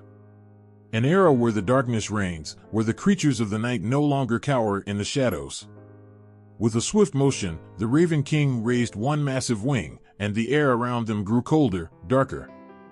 The soldier felt his strength drain away, as if the very light was being sucked out of the world around him. He stumbled backward, his sword slipping from his grasp. "You should have stayed hidden," the Raven King continued, his eyes glinting with amusement. "You should have known better than to challenge what cannot be defeated." The soldier's heart pounded in his chest, but there was something else there, something he didn't quite understand. Fear, yes, but also something deeper. A longing. A desire for something he could not name. "You think I am the monster," the Raven King's voice echoed in his mind, "but I was made this way. Cursed by those who feared me. Betrayed by those I once called allies. I am not just the end of man's rule. I am the vengeance of those who have suffered for far too long." The word struck the soldier like a blow. For a moment, he saw something in the Raven King's eyes, a flicker of pain, of loss, buried deep beneath the layers of cold power. For just an instant, the creature before him wasn't the harbinger of doom, but a being torn between two worlds, both human and something else. A king with a broken heart, searching for a way to reclaim what had been lost. But that fleeting moment was gone as quickly as it had appeared, replaced by the relentless, all-consuming darkness. The Raven King spread his wings wide, and the soldier was forced to shield his eyes as a fierce wind whipped around him. When the gusts died down, the world was silent, the sky once again filled with the oppressive darkness of the creature's presence. The soldier looked around, realizing the truth: he was powerless. There was nothing he could do. The Raven King had claimed dominion over all, human and creature alike. Yet even as the soldier's heart sank, a question lingered in his mind. Was the Raven King truly the monster everyone believed him to be? Or was he merely a lost soul, seeking something that could never be found, redemption, perhaps, or simply the peace he had been denied for so long? The soldier's vision blurred as the wings of the Raven King filled the sky, casting a shadow that would never lift. The end had come, and with it, a new beginning for a world ruled by darkness. The air felt different that night, as if the land itself held its breath. Beneath the endless night sky, thick with the shadow of the Raven King's reign, something stirred. A quiet hum in the world's very fabric, like a flicker of hope that had been long extinguished. The Valravn, with their dark wings and cold eyes, had ruled with fear, casting their shadows over all. But in that silence, in the heart of the endless night, there was a pulse, a beating of something new, something pure. She stood at the edge of a forgotten forest, her presence unnoticed by the creatures of the dark that roamed the land. Her eyes, bright as the first light of dawn, scanned the horizon. She was a figure bathed in a soft glow, one that seemed out of place in this broken world. Her hands, delicate but strong, rested on the hilt of a sword that shimmered with an ethereal light, the blade an embodiment of something ancient, something powerful. The wind tugged at her cloak, yet it did nothing to dull the brightness that surrounded her. There was a light in her that even the darkest night could not diminish. She had heard the stories, the whispers that echoed from the mouths of those too afraid to speak too loudly. The Raven King had risen from the depths of darkness, bringing with him an age of terror and despair. But there were those who had spoken of another, someone who would stand against the shadow. Someone who would shine brighter than the darkness that had spread like a stain across the land. And she was that someone. The Queen of Light. Her name had been lost to time, but her purpose was clear. She was the hope that had been buried beneath the weight of fear. The force that would rise to challenge the unyielding might of the Valravn.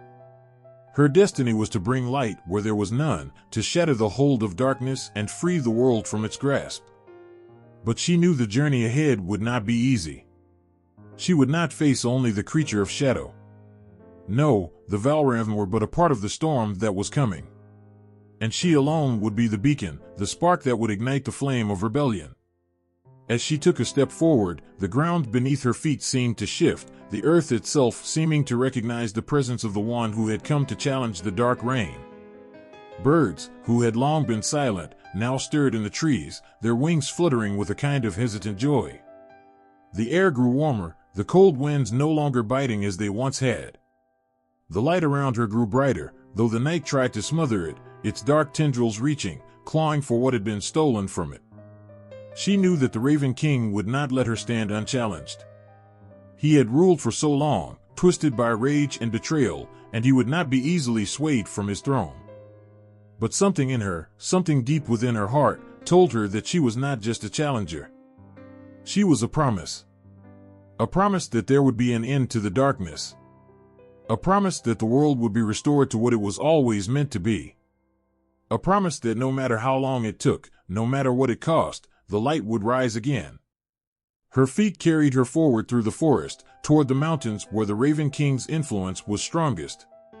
There were whispers in the wind, voices that spoke of those who had tried before her, heroes who had risen against the darkness, only to fall, swallowed by the shadows. But she did not listen to those voices. She could not. She had seen what they could not. She had seen the light that would burn through the darkest night. The wind picked up, howling as it whipped around her, like the cries of 1,000 lost souls, the echoes of those who had died under the Raven King's rule. The darkness grew heavier, pressing in on her, but the Queen of Light held her ground. Her heart beat steady, firm, and with every beat, the light around her grew brighter. The shadows recoiled, as if afraid to come too close to the very thing that could end them. She had come to challenge the Raven King, yes, but in her heart, she knew that she was not alone. There were others, hidden in the corners of the world, those who had held on to hope despite the years of suffering. They had watched in silence, waiting for someone to rise, someone who could lead them out of the dark. She was their light, their queen, but she was also their promise. The promise of the dawn. As she reached the base of the mountain, she could feel the weight of the journey ahead, the trials that awaited her. She knew the Raven King would not meet her with open arms. His darkness was all-consuming, and it would take everything she had to break through. But she was not afraid. She had been chosen. And with that knowledge came a strength that no shadow could overcome. In the distance, high on the mountaintop, the Raven King watched her approach. He could feel the stirrings of something ancient, something old and powerful, rising to meet him. For the first time in years, something inside him stirred. A feeling he had long buried, something that almost felt like fear. The Queen of Light, his opposite, his equal, was coming. Her eyes, filled with the light of the sun, were locked on him now, and as their gazes met, the land seemed to hold its breath. The Raven King had ruled the darkness for so long. But for the first time, he could not help but wonder if the end of his reign had already begun. Her light would challenge him, yes. But in that light, there was something else, something deeper, something that whispered to the parts of him that were once human. And perhaps, just perhaps, it was the beginning of something none of them could have ever predicted. A battle was coming, one of unimaginable consequence, and the Queen of Light was ready. Ready to face whatever darkness lay ahead, armed only with the light that burned within her and the hope of all those who had suffered beneath the Raven King's rule. The moment had arrived. The ground trembled beneath her boots. A heavy, suffocating silence hung in the air, broken only by the distant sound of wings. They were coming. The sky above, once a bright canvas of stars, had darkened, swirling with ominous clouds, as if the very heavens themselves were preparing for a reckoning. At the edge of the battlefield, the Queen of Light stood alone, her sword raised high, its blade gleaming with an intensity that seemed to challenge the weight of the darkness. The wind howled around her, whipping her hair into a frenzy, but she did not flinch. Her heart pounded in her chest, but it was steady, determined. She knew what was at stake. This was the moment, the one that would decide everything.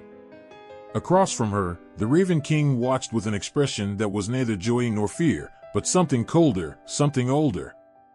His army, an army of Valravn, filled the sky, dark shapes that blotted out the stars with their mass. Their wings beat like thunder, creating a wave of sound that seemed to ripple through the very air. They had come to end her, to end the light. But she was not afraid. She had come for this very battle. The tension in the air was palpable, thick with the anticipation of something that could not be undone. It was as if the world was holding its breath, waiting for the first strike, the first moment when light would clash with darkness. The Queen's eyes locked on the Raven King, and for a moment, time seemed to stop. In his cold, empty gaze, there was nothing but power, a power that had ruled for so long. But even that, she knew, would not be enough. The first cry shattered the silence, a piercing scream that cut through the air like a knife. A Valravn dove from the darkened sky, its talons gleaming sharp as it aimed for the queen. She didn't flinch. Her sword swung in a graceful arc, catching the beast mid-air, its body disintegrating in a burst of dark smoke. It fell to the ground with a sickening thud. But for every Valravn she struck down, two more took its place. They were endless, relentless. The Raven King's voice echoed over the battlefield, cold and commanding, as he raised his arms. End her. The light must fall. The Valravn, as if obeying a single, unspoken command, charged. The air was thick with their wings, the very sky seemed to darken with their presence. The ground beneath her feet seemed to tremble as they came. They were more than mere creatures, they were shadows made flesh, embodiments of the darkness the world had known for so long. But the Queen of Light stood firm. With each swing of her sword, light erupted from its blade, a burst of radiance that pushed back the shadows. It was not enough to stop them, but it was enough to slow them. Enough to make them hesitate, just for a moment. Her heart beat faster, each strike taking more of her strength, but her resolve never wavered. She could feel the weight of the battle, the weight of all that had come before, and the weight of what was to come. The ground around her began to crack, as if the very earth itself was being torn apart by the force of the battle. The Valravn screamed as they fought, their dark wings beating with terrifying speed. Their eyes gleamed with malice, but there was something else, something almost desperate in their movements, as though they were not just fighting for domination, but fighting for survival. She could see it in their eyes. They were afraid. And yet, for every Valravn she cut down, for every blow she struck, she knew that the darkness was only growing stronger. She could feel it, the Raven King's power pulsing in the air, like a dark storm threatening to consume everything in its path. The Queen's breath came in ragged gasps as she fought, her body wearied but unwilling to stop. The weight of the sword in her hand was like an anchor, pulling her forward. Her heart burned with the light of hope, but she could feel it beginning to dim, the shadows closing in. The Valravn were too many. Their numbers were endless, their power relentless.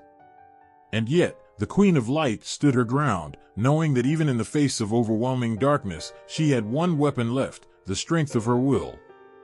The sky above shattered, the air itself tearing apart as the Raven King descended, his dark form looming like a shadow that swallowed the stars. His eyes locked on hers, and for the first time, there was something like recognition in his gaze. He knew. He knew what she was. He knew what she represented. And he knew the danger she posed to his reign. With a cry that was both triumphant and despairing, he raised his arms, summoning the full force of his power. The Valravn screeched as they gathered around him, their dark wings creating a storm that tore at the fabric of the world itself. The earth trembled beneath their feet, the very sky itself breaking apart under the weight of their fury. And then, with a single motion, the Raven King brought his hands together, and the sky itself seemed to explode. The Queen of Light raised her sword, a final surge of strength coursing through her. The light in her heart flared one last time, and she knew, with everything in her being, that this was the moment. This was the moment when the darkness would finally fall. The battle raged, the ground shaking beneath their feet as light and darkness collided. The very heavens seemed to tear apart, and the sound of the clash between them was deafening, a sound like the end of the world. But through it all, there was one thing that remained. One thing that had not been broken by the storm, by the fury of the Valravn, or the power of the Raven King. Hope. It burned brightly, even as the sky shattered, even as the world seemed to crumble around them. The Queen of Light stood, unwavering, her sword gleaming like the first light of dawn, and she knew, in the deepest part of her heart, that the end was near. The end of the darkness. The end of the Raven King's reign. And with it, the beginning of something new. The wind howled through the trees, carrying with it the scent of ash and the weight of forgotten promises. The earth beneath trembled, as if the world itself was holding its breath, waiting for something it feared. A dark shadow swept across the land, blotting out the sun. It wasn't just a storm. It wasn't just the flickering wings of the Valravn. It was something deeper, something darker, a breaking of the ancient bond that had kept the world in balance for centuries. Once, the Valravn had been bound by an oath, a pact forged in the old days, when light and darkness had made their uneasy peace. The creatures of shadow and death were not meant to wander unchecked, nor were they to disrupt the fragile harmony of the world. But now, as the winds howled and the earth cracked, it was clear the Valravn had broken the pact. They no longer obeyed the ancient rules. At the heart of the forest, a group of elders gathered around an altar, their faces grim and hollow. They had been the keepers of the old ways, the ones who maintained the delicate balance that had protected their world. The once beautiful woods around them had withered, their green leaves turning black and curling like burnt paper. The air tasted like metal and sorrow. The ancient bond had been strong, a promise made by gods and creatures long forgotten. It had held the darkness at bay, allowed for a fragile coexistence between the forces of light and shadow. But that bond was breaking, and with it, the peace that had once reigned. The sky above seemed to be coming apart, as if something was tearing through it from the other side. The Valravn had become bold, their wings sweeping through the heavens, their cries no longer the haunting calls of hunters, but the battle cries of creatures who no longer cared for the rules. They were no longer bound by the old laws. They had cast aside their chains. A lone figure stood in the clearing, eyes fixed on the horizon. Her heart ached with the weight of what had been lost. She had been a child when the pact had been forged, when the world had been held together by the words spoken in the shadows of ancient forests. Now, as the Valravn gathered, their wings blotting out the sun, she understood. She understood the consequences of their defiance. They were no longer just hunters of the night. They were rebels. They were something worse, something that could undo everything. The land beneath her feet rumbled as the ground cracked open, splitting wide like the yawning mouth of some great beast. From the depths of the earth rose the creatures who had long been forgotten, who had once walked the earth in an age before time. The Valravn, once bound to the shadows, had found a way to break free from their chains, and in doing so, they were tearing the very fabric of the world apart. Everywhere, the land was dying. Trees fell to the earth with a mournful groan. Rivers ran dry, their beds turning to dust. The once thriving villages were now ghost towns, their streets empty, the air thick with a strange, unshakable despair. The Valravn had tasted power, and they were not willing to go back to their place in the shadows. The elders spoke in hushed tones, their words filled with dread. They had foreseen this. The prophecy had warned of the day when the Valravn would break their sacred bonds and bring the world to its knees. But it was not just their actions that would destroy everything, it was the breaking of that bond. The balance had been maintained for so long by an unspoken promise. Without it, the world would collapse. She could feel it. The air had shifted, heavy with the weight of something terrible about to happen. A great tremor shook the earth as the Valravn's cries reached a crescendo. The shadows in the sky twisted, the creatures drawing closer, their talons sharp and eyes full of fury. As she stood there, heart pounding in her chest, she understood the full weight of what had been lost. The Valravn were not just monsters. They were the embodiment of the balance that had been destroyed. They had always been a part of the world, just as the light had been. But now, they were out of control, unbound, and their rage threatened to consume everything. The elders had warned of this day, but their words had been too soft, too late. They had spoken of balance, of the need for peace, but they had never truly understood the price of that peace. It was a price paid in silence, in shadows, in the darkness of forgotten promises. And now that price was being collected. She could hear the whispering voices of the past, the ones who had lived through the forging of the pact. They had known the cost of peace, had understood the balance. But even they had not foreseen the breaking of the pact. They had believed that the Valravn would always stay in their place, that their hunger for power could be kept in check. But hunger always grows. And so did the Valravn's rage. The sky above crackled, and with it came the first of the Valravn, a mass of dark wings and screeching cries, descending toward the land with a fury that shook the very bones of the earth. The wind howled as they swept through the skies, their wings beating like the sound of thunder. They were the harbingers of doom, the agents of a destruction they had brought upon themselves. But as the Queen of Light had once stood alone against the darkness, she now stood alone in a world that was falling apart. She had to stop this. She had to restore the balance. The world could not end like this, not because of a broken pact. The Valravn, and all their fury and might, had forgotten one thing. Even in the darkest of times, even when the world seemed ready to fall apart, there was still hope. There was still the possibility of redemption. The broken pact, the broken promises, could be mended. The choice was still theirs. And if she had to stand alone, she would do whatever it took to remind the world of that. The battle had begun.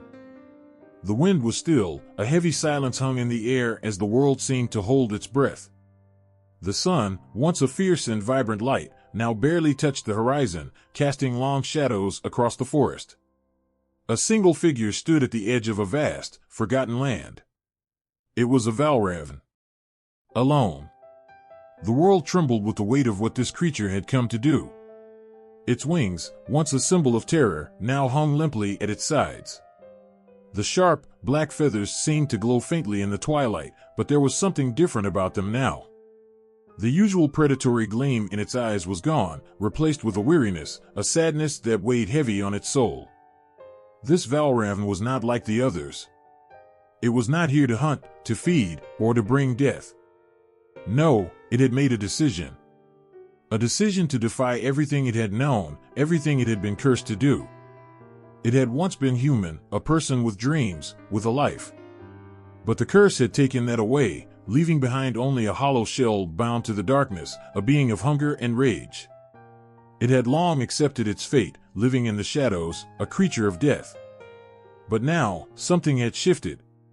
Perhaps it was the endless years of loneliness, the isolation of being neither man nor beast, neither human nor monster. Perhaps it was the world itself, crying out in pain as the Valravn rained terror upon it. But something inside this lone Valravn had awakened, a spark of defiance, of longing, of a desire to be free. It had witnessed the suffering it had caused. Villages had burned. Families had been torn apart.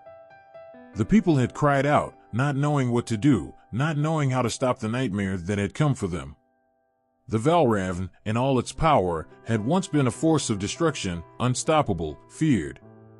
But now, it was burdened by a different kind of pain, the guilt of knowing that it, too, was a victim. As it stood in the fading light, the world around it seemed to be asking the same question: could a creature like this ever be redeemed? Could something born of darkness, something that had brought so much sorrow, ever find its way back into the light? The answer wasn't clear. It couldn't be. But the Valravn had made its choice. It would try. It would try to undo what it had done. Not for itself, but for the people it had wronged. For the ones it had once been. It had felt a stirring inside, a voice, faint, almost drowned out by the darkness, that whispered to it. Humanity. Hope. Redemption. It knew what it had to do. But as it moved forward, a wave of doubt washed over it. The Valravn had seen how the world viewed it, how all Valravn were seen as nothing more than monsters, shadows lurking in the corners of nightmares. Could it truly break the curse? Could it ever be forgiven for the horrors it had caused? The weight of its past pressed down on its chest like an iron fist, making it harder to breathe. Still, it pressed on, its wings shifting slightly, the faintest glimmer of determination in its eyes. It had made a promise, and it would keep it. Even if it meant facing a world that would never accept it, never forgive it. It was willing to risk everything for the chance to make things right. The world had been torn apart by hatred and fear, but perhaps, just perhaps, it could be healed by a single act of courage. The Valravn understood the cost of redemption. It had seen it in the eyes of those it had harmed, their families lost, their homes destroyed. But even in the darkest of moments, even in the depths of despair, the Valravn had seen glimpses of something else: love, forgiveness, and the will to fight for something better. It wasn't easy. The first steps were the hardest. The villagers, those who had survived the storm of darkness, looked upon the creature with terror. The memories of its past deeds were fresh in their minds, and their hands trembled as they raised weapons to strike it down. They could not see the change, could not see the spark of something new inside it. But the Valravn did not fight back. It did not feed on their fear. Instead, it knelt before them, its eyes full of pain and regret. It did not speak. What could it say? Words could not undo what had been done. The damage was too great. But there, in the quiet moments between the clash of worlds, in the silence where the noise of battle fell away, the villagers saw something. A glimmer of humanity buried deep within the creature that stood before them. A sorrow. A plea. They did not understand it all, but they saw the sincerity in its eyes. And so, one by one, they lowered their weapons. Not because they trusted it. Not yet. But because they saw the struggle within it. And they understood. For a brief moment, they too remembered what it meant to be human. What it meant to be more than just the actions of the past, to look beyond the sins of a creature and see the possibility of change. The Valravn, in that moment, felt something stir within its chest, a faint, fluttering hope. Maybe redemption was not so far off after all. Maybe, just maybe, there was a place for it in this world. But the road ahead would not be easy. The Valravn could not erase the past, could not undo the blood that had been spilled, the families torn apart, the cities burned to the ground. It could not take back what had been done. But it could try. It could fight for something better. And that, at least, was a start. It spread its wings wide, not in threat, but in a quiet declaration of its intent. It would not give up. It would stand, not as a creature of darkness, but as something more. Something human. Something worthy of redemption. And as it took the first step toward humanity, it knew one thing for certain: this path would be long, and it would be difficult. But it was a path worth walking. The storm was relentless. Dark clouds twisted and churned in the sky above, as if the heavens themselves were bearing witness to something ancient and forbidden. The world below was dim, the air thick with an unsettling stillness that seemed to swallow every sound. And in the heart of this storm, amidst the chaos of wind and rain, there was a single figure standing in the center of it all. The Valravn. It had come for the Raven's Tear, a magical artifact said to hold the fate of its kind, its salvation or destruction. The legend of the Raven's Tear had been whispered for centuries, an object of unimaginable power. Its origins were clouded in mystery, its purpose unclear. Some said it was the key to breaking the curse that bound the Valravn to darkness. Others believed it was a weapon of such destruction that whoever possessed it would control the fate of entire worlds. But the Valravn wasn't thinking about power. Not now. It had seen what power had done to it, how it had consumed its humanity and turned it into something unrecognizable. No. The Raven's Tear wasn't about power. It was about hope. Hope for a future, for a chance to reclaim something long lost. It was a symbol of something more, something the Valravn had forgotten over countless centuries of torment. It stood there, in the middle of the storm, wings wet with the downpour. The tears of the heavens mirrored the tears in its eyes, silent, endless, and filled with sorrow. There was no joy in this moment. Only a deep, aching longing. A longing for redemption. A longing for release from the darkness that had consumed it, twisted it into something it was never meant to be. The artifact was close now. The Raven's Tear lay hidden in a cave deep within the mountain range. Legend spoke of its location, of the trials one must endure to claim it. The path was not easy, nor was it meant for the faint of heart. The cave was guarded by creatures of shadow, beasts born of the same darkness that the Valravn itself had come from. To reach the Tear, one would have to face their deepest fears, confront the very things that had shaped their past. The Valravn didn't hesitate. It had known fear, it had known darkness, it had known loss. What was left to fear now? All that remained was the desperate need to change, to find a way back to who it once was. The cave's entrance loomed before it, a gaping maw in the side of the mountain. The air around it crackled with an energy that felt ancient, as if the very earth was alive with memories of what had happened here long ago. The wind howled around the Valravn, as if to warn it. But there was no turning back now. With a determined step, it entered the darkness. Inside, the shadows seemed to move, whispering its name, echoing with the voices of those who had fallen before. The Valravn's wings flared, cutting through the air, its body tense, ready to face whatever awaited. The deeper it went, the heavier the air became, thick with the weight of centuries. Time itself seemed to slow, as though the very passage of it had been altered by the curse that lingered within these walls. Then, there it was. At the heart of the cave, in a pool of soft, shimmering light, lay the raven's tear. It was beautiful, like nothing the Valravn had ever seen before. A crystal of deep, dark violet, it pulsed with an eerie glow, as though alive with a power all its own. Its surface seemed to ripple with the weight of forgotten memories, memories of those who had come before, seeking the same thing. The Valravn moved closer, its heart pounding. This was it. The moment it had been waiting for. It could feel the pull of the artifact, the promise of change, of hope, reaching out to it. But as it reached out to touch the raven's tear, something shifted.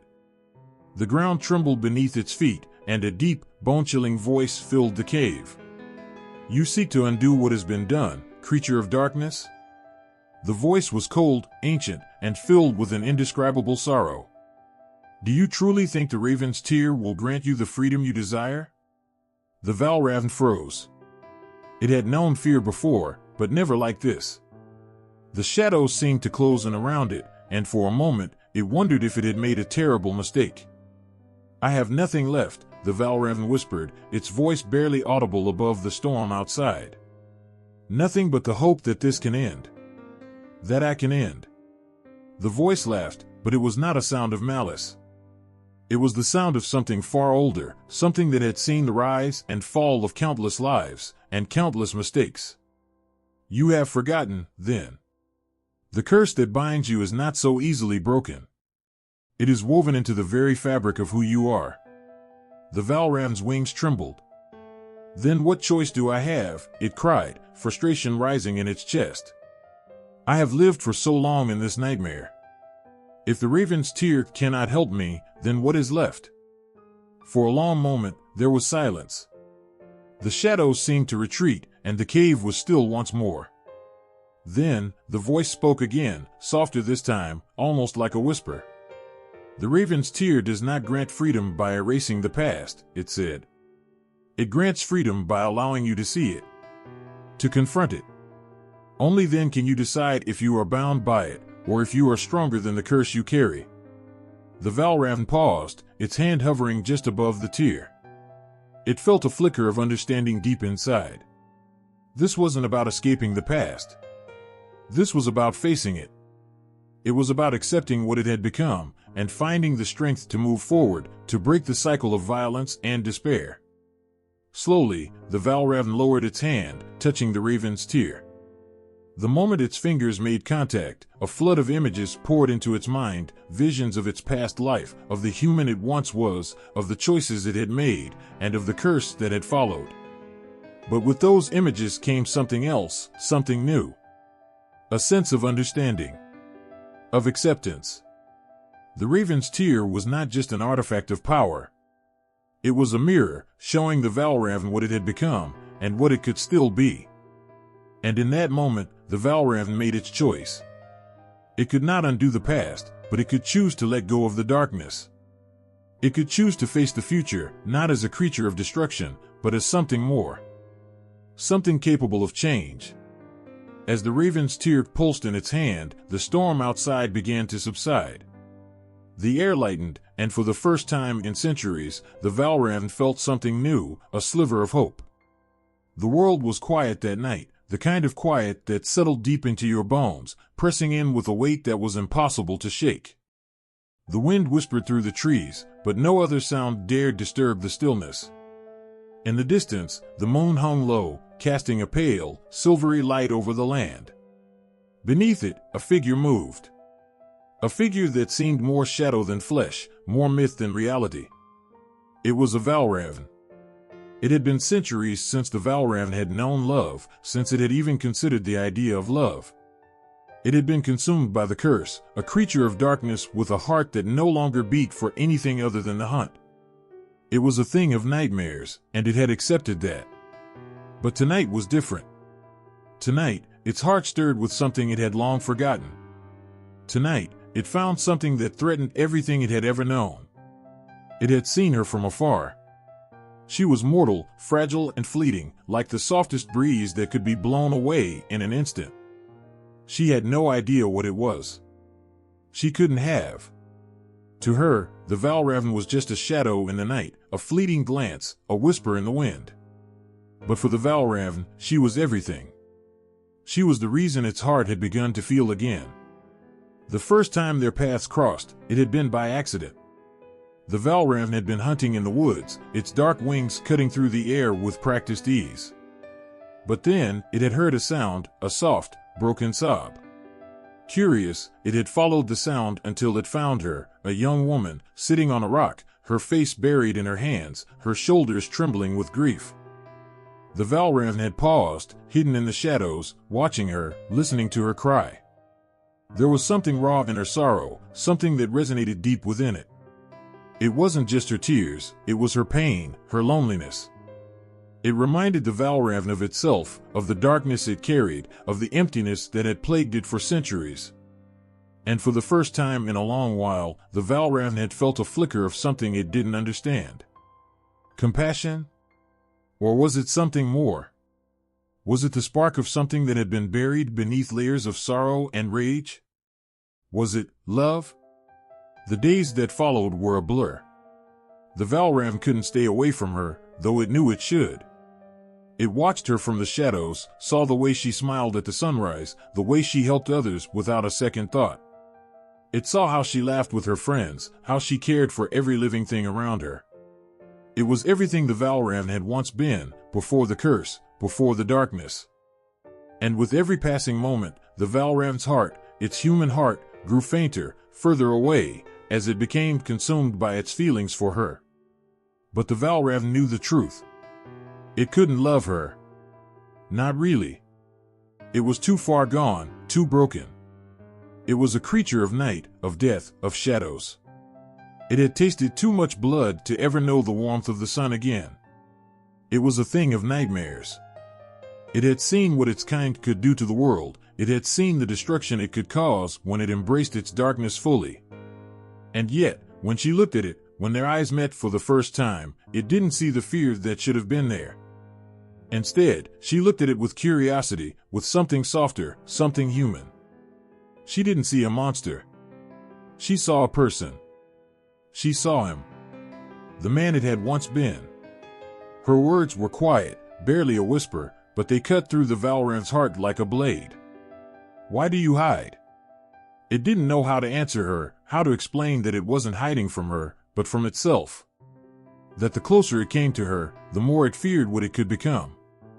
What it was. It wanted to run, to flee, to keep her safe from the darkness that clung to it. But her presence, her warmth, it called to him, to the parts of him that had long since withered away. Over time, their meetings became more frequent. Each time, the Valravn fought with itself, with the darkness that swirled within it, threatening to take over. But each time, it stayed. Each time, it allowed itself to be drawn closer to her, to the part of her that saw something in him, something that no one else ever had. It wasn't long before the Valravn realized the truth. It was no longer just a creature of night. It was something more, something human, something fragile and vulnerable. And it wanted to protect her. It needed to protect her. But there was a price. There was always a price when it came to matters of the heart. The Valravn knew that. And so, as the days wore on, it began to search for a way to break the curse. It would do anything, to be with her, to have a chance at a life that wasn't defined by darkness. It would sacrifice its very soul if it meant she could be free of the monster it had become. The sacrifice was not easy. The curse that bound the Valravn was ancient, powerful. It wasn't something that could be broken with a simple wish or a spell. It required more. It required the heart of the one who dared to love. And so, the Valravn made a choice. The moment he took her hand, when he kissed her lips for the first and only time, he knew what he had to do. He had to give her his heart. With that kiss, with that final, desperate act, the Valravn gave her everything it had left. The magic that bound it to its monstrous form unraveled, its wings turning to dust as the curse ripped through its very being. The pain was excruciating, but it was nothing compared to the agony of knowing what it had to lose. She didn't understand at first. She couldn't. How could she? She only knew that the man she had fallen in love with was gone. The Valravn, his true form, was gone, leaving nothing but a memory. A memory that would haunt her for the rest of her life. The Valravn's sacrifice was silent, and it was final. Its wings were gone, its heart laid bare. It had given up everything for the woman he loved, knowing that it would never be enough. He would never be enough. But the love they had shared, that brief, fleeting moment of hope, he would carry it with him for the rest of time. Even if she never remembered him, even if she could never understand the depth of his sacrifice, he would carry it, tucked away in the remnants of his broken heart. And though it had lost everything, he had found one thing in the end: love was worth the sacrifice. The cold wind howled through the desolate landscape, cutting through the silence like a knife. There was no warmth in the air, only the sharp sting of a betrayal that had cut deeper than any blade could. The sky, once a bright blue canvas, had turned dark, twisted with clouds that seemed to pulse with an unnatural energy. He had been watching, from the shadows, from the edges of what should have been his sanctuary. He had trusted them, every last one of them. But trust, like fragile glass, shattered too easily. The humans he had fought for, the ones he had spared, had been the very ones who had turned against him. The Valravn knew the weight of betrayal, its darkness, its sharpness. But this was different. This was more than just the sting of a single broken promise. This was a betrayal that had grown from something small, something so innocent, into a wound too deep to heal. The plan had been simple: vanquish the Valravn once and for all. They had promised to rid the world of the curse, of the creature who haunted the night and brought death in its wake. They had offered him a chance at redemption, a way to rid himself of the monstrous wings that had bound him to a life of shadow and blood. They had spoken of peace, of a world where the Valravn could never again rise to torment the innocent. But in their eyes, there had always been something cold. Always something calculating. And now, as the dark shape of the Valravn stood alone in the night, he realized the truth: they had never meant to save him. They had meant to destroy him. The betrayal had begun with the smallest of gestures. A handshake, a promise made with words dripping with honey, but behind it, there was something dark, something hidden beneath their smiles. The humans had pretended to offer him salvation, but their true plan was always to use him, to take advantage of the creature who longed for redemption. They had sought to harness his power, to bind him to their will with false hopes and twisted magic. It had started with the leader, the one who had promised him freedom in exchange for his help. He had seemed kind, sincere, someone who understood what it meant to be lost, to be haunted by mistakes and regrets. He had told the Valravn that there was a way to break the curse, a way to undo the centuries of torment that had turned him into a creature of nightmare. And so, the Valravn had given in. He had believed the leader's words, trusted them. He had followed the humans' plan, helping them gather the relics needed to perform the ritual. He had bled for them. He had fought for them. He had given them everything he had, even as his own heart twisted with the weight of his choices. But it wasn't enough. None of it had been enough. The leader had led them to the final step, to the moment where the ritual would be complete, where the Valravn would finally be freed. But when the time came, when the circle was drawn, when the incantations had been spoken, the truth came crashing down. The humans had betrayed him. The Valravn's wings, the very things that had once been a part of him, trembled with the fury of a storm as he realized what had happened. The ritual was never meant to save him. It had been designed to destroy him, to tear apart the last remnants of his humanity and reduce him to nothing but an empty shadow. They had used him. They had fed on his hope, on his desire to break free from the curse, only to cast him aside when he was no longer of use. The leader, the one who had smiled so warmly, stood at the center of the ritual circle, eyes alight with victory. "It's over," he said, his voice soft, almost pitying. "You were always a weapon. We never wanted to save you." The words cut deep, deeper than any blade ever could. The Valravn had always known darkness, but this was a new kind of darkness, one that came from the very people he had trusted. He had hoped that by helping them, by giving them everything he had, he could change. He could find peace. But in the end, it was all just a lie. The anger that surged through him was like a wildfire, uncontrolled and destructive. His wings flared out, dark and terrible, casting a shadow that seemed to swallow the very light around him. He could feel the power of the curse rushing back, the cold, familiar pull of vengeance threatening to consume him. But even in the heat of that fury, something stopped him. A whisper, a flicker of something within, a reminder of who he had once been. The Valravn had been cursed for a reason. It had been cursed because of his own mistakes, his own choices. It had been cursed because he had chosen darkness over light. And now, even as the betrayal burned through him, he realized that this was the final test. The world had already been broken by darkness. The question now was whether he would allow himself to break further. Whether he would give in to the rage that the betrayal had awakened in him, or whether he would find a way to rise above it. The humans scattered, running in fear, but the Valravn stood still, wings spread wide, breathing heavily, trying to fight the urge to destroy them all. But even as he struggled, a part of him, something deep inside, whispered that he couldn't let them win. He couldn't let their treachery turn him into the monster they believed he was.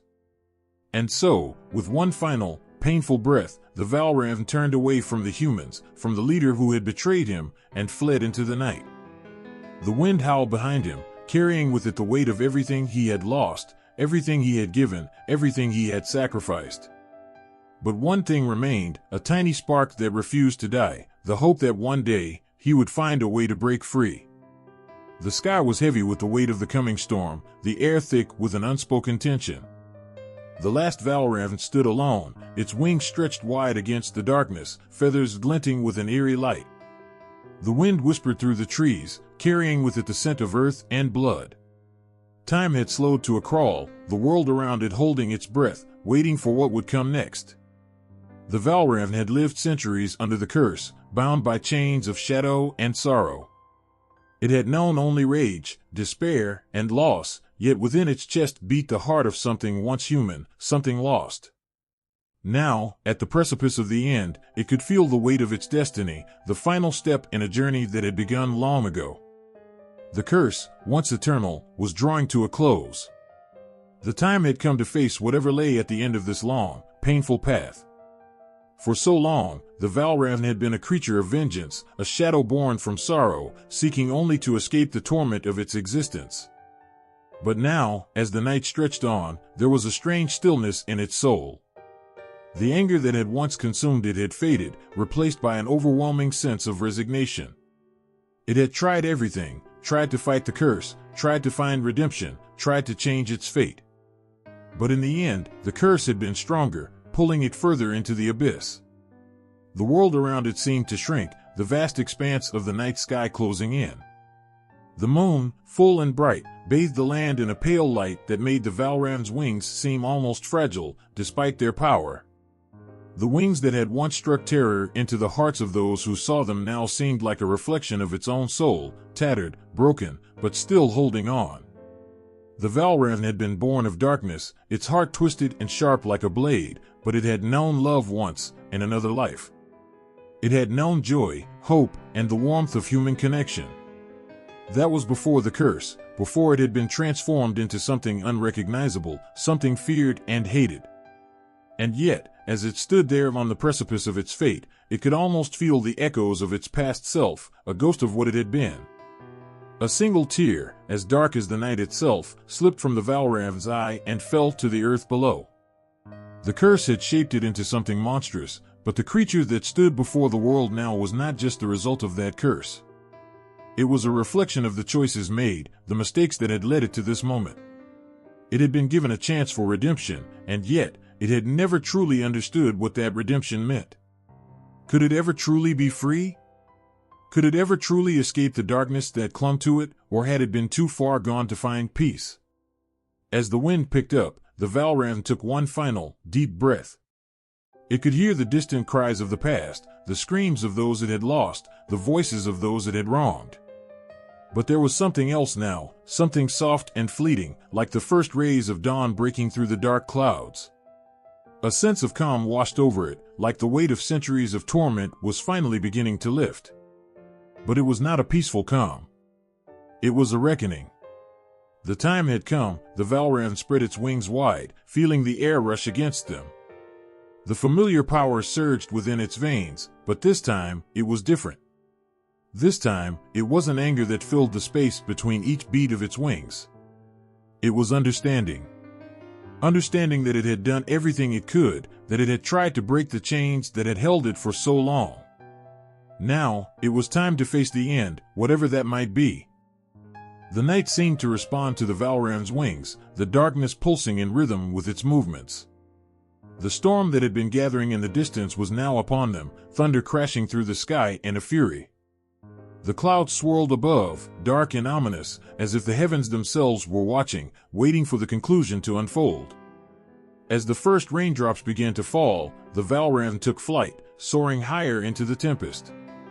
The wind howled around it, but it did not flinch. The power of its wings cut through the storm, a defiant roar against the world that had never accepted it, never understood it.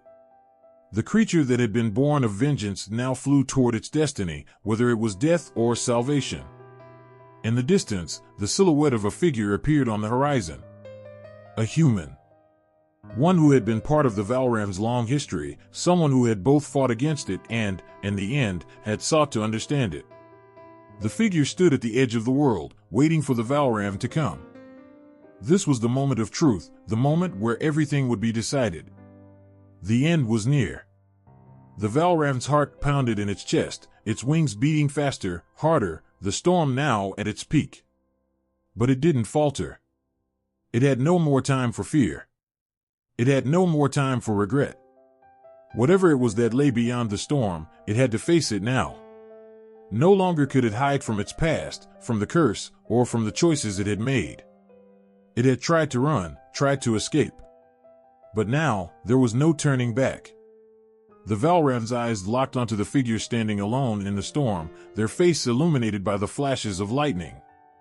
There was no anger left, no bitterness. There was only an understanding that its time had come. The curse had run its course, and the Valravn, for better or for worse, had to face what lay at the end of it all. With one final, mighty beat of its wings, the Valravn plunged into the storm, toward the figure, toward the end. The sky shattered in a blinding flash of light, and for a moment, everything was silent. In the dim light of the early morning, when the mist clings to the earth like a secret, the sound of distant wings can be heard, a low, eerie echo that stirs something deep inside the heart. Those who live in the shadows of Denmark's forests know it well, the soft rustle of feathers against the wind, the unmistakable cry of something ancient and powerful, something that has been with them for as long as they can remember. The Valravn, they call it, a creature whose wings span the gap between legend and reality, whose presence in their stories is as much a part of their world as the land itself. For centuries, the myths of the Valravn have weaved their way through Danish folklore, slipping into the very fabric of their culture, shaping the beliefs and fears of those who live under the ever-watchful skies. These stories are more than just fables, they are warnings, reflections of a world where the line between the mortal and the supernatural is not as clear as it seems. The Valravn, with its dark wings and twisted nature, has become both a symbol of terror and a lesson about the price of power, the consequences of betrayal, and the fragility of the human soul. In the quiet villages nestled between the forests and the sea, the old ones still tell stories of the Valravn around the fire. Children listen wide-eyed, their imaginations running wild as the flames crackle and dance. But as the tales of the Valravn are told, there is a noticeable shift, a change in the way the air feels. It's as if the world around them becomes heavier, more real, as if the very ground beneath their feet is bound by the same ancient curse that holds the Valravn in its grip. The stories come alive in those moments, and the listeners, no matter their age, feel the weight of what it means to be part of something so much older and deeper than themselves. In the darkness of the night, when the wind howls through the trees, the myths take on a life of their own. The Valravn is more than just a creature of nightmare, it is a force of nature, a reminder that the past is never truly gone. It is said that those who cross paths with the Valravn, those who come too close to the creatures of darkness, can feel the stir of ancient magic in the air, a magic that ties them to the very bones of the earth. In every crack and crevice of the land, there is a story waiting to be told, a legend waiting to be remembered. These myths are not just for the darkened corners of the world, they seep into the daylight as well, coloring the way the Danes see their history, their future, and even themselves. The Valravn's legacy lives in the art they create, the songs they sing, and the way they speak of the unknown. Every year, the towns hold festivals to honor the spirits of the land, the creatures that walk the fine line between this world and the next. The Valravn, too, is remembered, its shadow cast long over the revelry, a figure that cannot be escaped, only acknowledged. The old stories speak of the Valravn as both a symbol of power and a harbinger of destruction. Some say it is the result of a curse, a being trapped between life and death, its wings forever bound to the earth, never to soar freely again. Others believe it is a creature that has transcended humanity, its heart hardened by loss and betrayal, its soul twisted by the very forces it sought to control. Yet, despite the darkness that clings to the creature's name, there is also a strange sense of longing, a desire for redemption, for release. For, even in the stories that speak of its terror, there is always a thread of hope, a whisper of a chance that perhaps, one day, the Valravn will find peace. The influence of the Valravn is not just in the myths themselves, but in the way those myths have shaped the identity of Denmark's people. The creatures of the folklore, from the mischievous Nis to the towering giants, all play a role in defining what it means to be Danish, to be connected to the land, to the ancient forces that have shaped their world. But the Valravn stands apart, its shadow longer, its wings larger, its power more terrifying. It is a creature that forces the people to confront the darkness within themselves, to question their own choices and the paths they have taken. The Valravn story is one of betrayal, of souls lost to the winds of time, but it is also a story of resilience, of survival. It's in the way the people of Denmark tell its tale, not with fear but with a kind of reverence, as if they understand that they, too, are bound to the same fate, walking the same delicate line between light and darkness. The Valravn serves as a reminder that no matter how far they run, no matter how hard they try to escape the past, it will always be with them. It is a part of their identity, woven into the very essence of who they are. In the far corners of the country, where the forests grow thick and the land is wild, there are those who still believe that the Valravn is not just a myth. They say that if you listen closely enough, you can hear its wings in the wind, feel its presence in the night. For them, the stories are more than just tales to frighten children, they are truths, as real and as enduring as the land beneath their feet. The Valravn is not something to be feared, but something to be understood, a force that has shaped the course of their history, and perhaps, will shape the course of their future. In the end, the myths of the Valravn are more than just stories. They are a reflection of the darkness and light that exists within every heart, the choices that bind us and the freedom that we yearn for. They remind the people of Denmark that, no matter how far they go, no matter how much they try to escape their fate, they are never truly free from the shadows of the past. The Valravn is a part of them, as much a part of their culture as the wind that rustles through the trees, the stars that light the sky, and the blood that flows through their veins. It is a myth that lives on, a story that is never forgotten. The first time she saw it, the Valravn's shadow stretched long across the canvas, its dark wings folding over itself like a trap, a silent promise of doom. The eyes, cold and calculating, gleamed with something ancient. It was almost as if the creature had risen from the darkness of time itself and found its way into the modern world. As the artist brushed each stroke of paint, she could feel the weight of its presence in her chest. The Valravn was no longer confined to forgotten legends. It had found a new home in the stories of today, where the echoes of its past reached out, shaking the very ground of modern understanding. In the quiet hum of galleries and the flickering light of screens, the Valravn's haunting image lingers in the hearts of those who encounter it.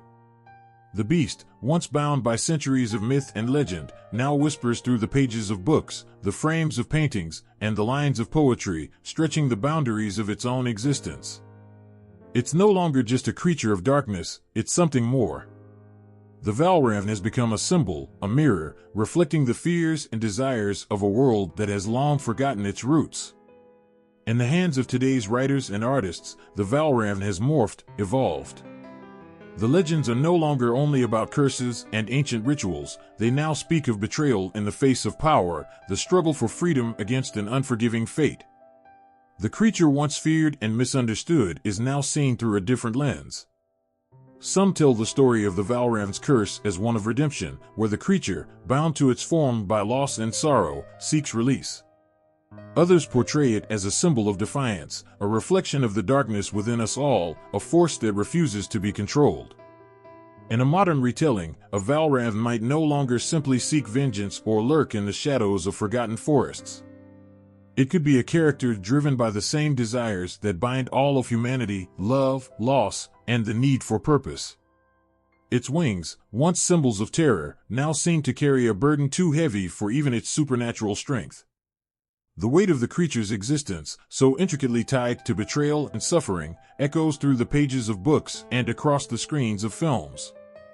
It speaks not just of its own curse, but of the universal struggle to break free from the chains that hold us captive. Some creators lean into the darkness of the Valravn, turning its haunting features into something monstrous, something to be feared.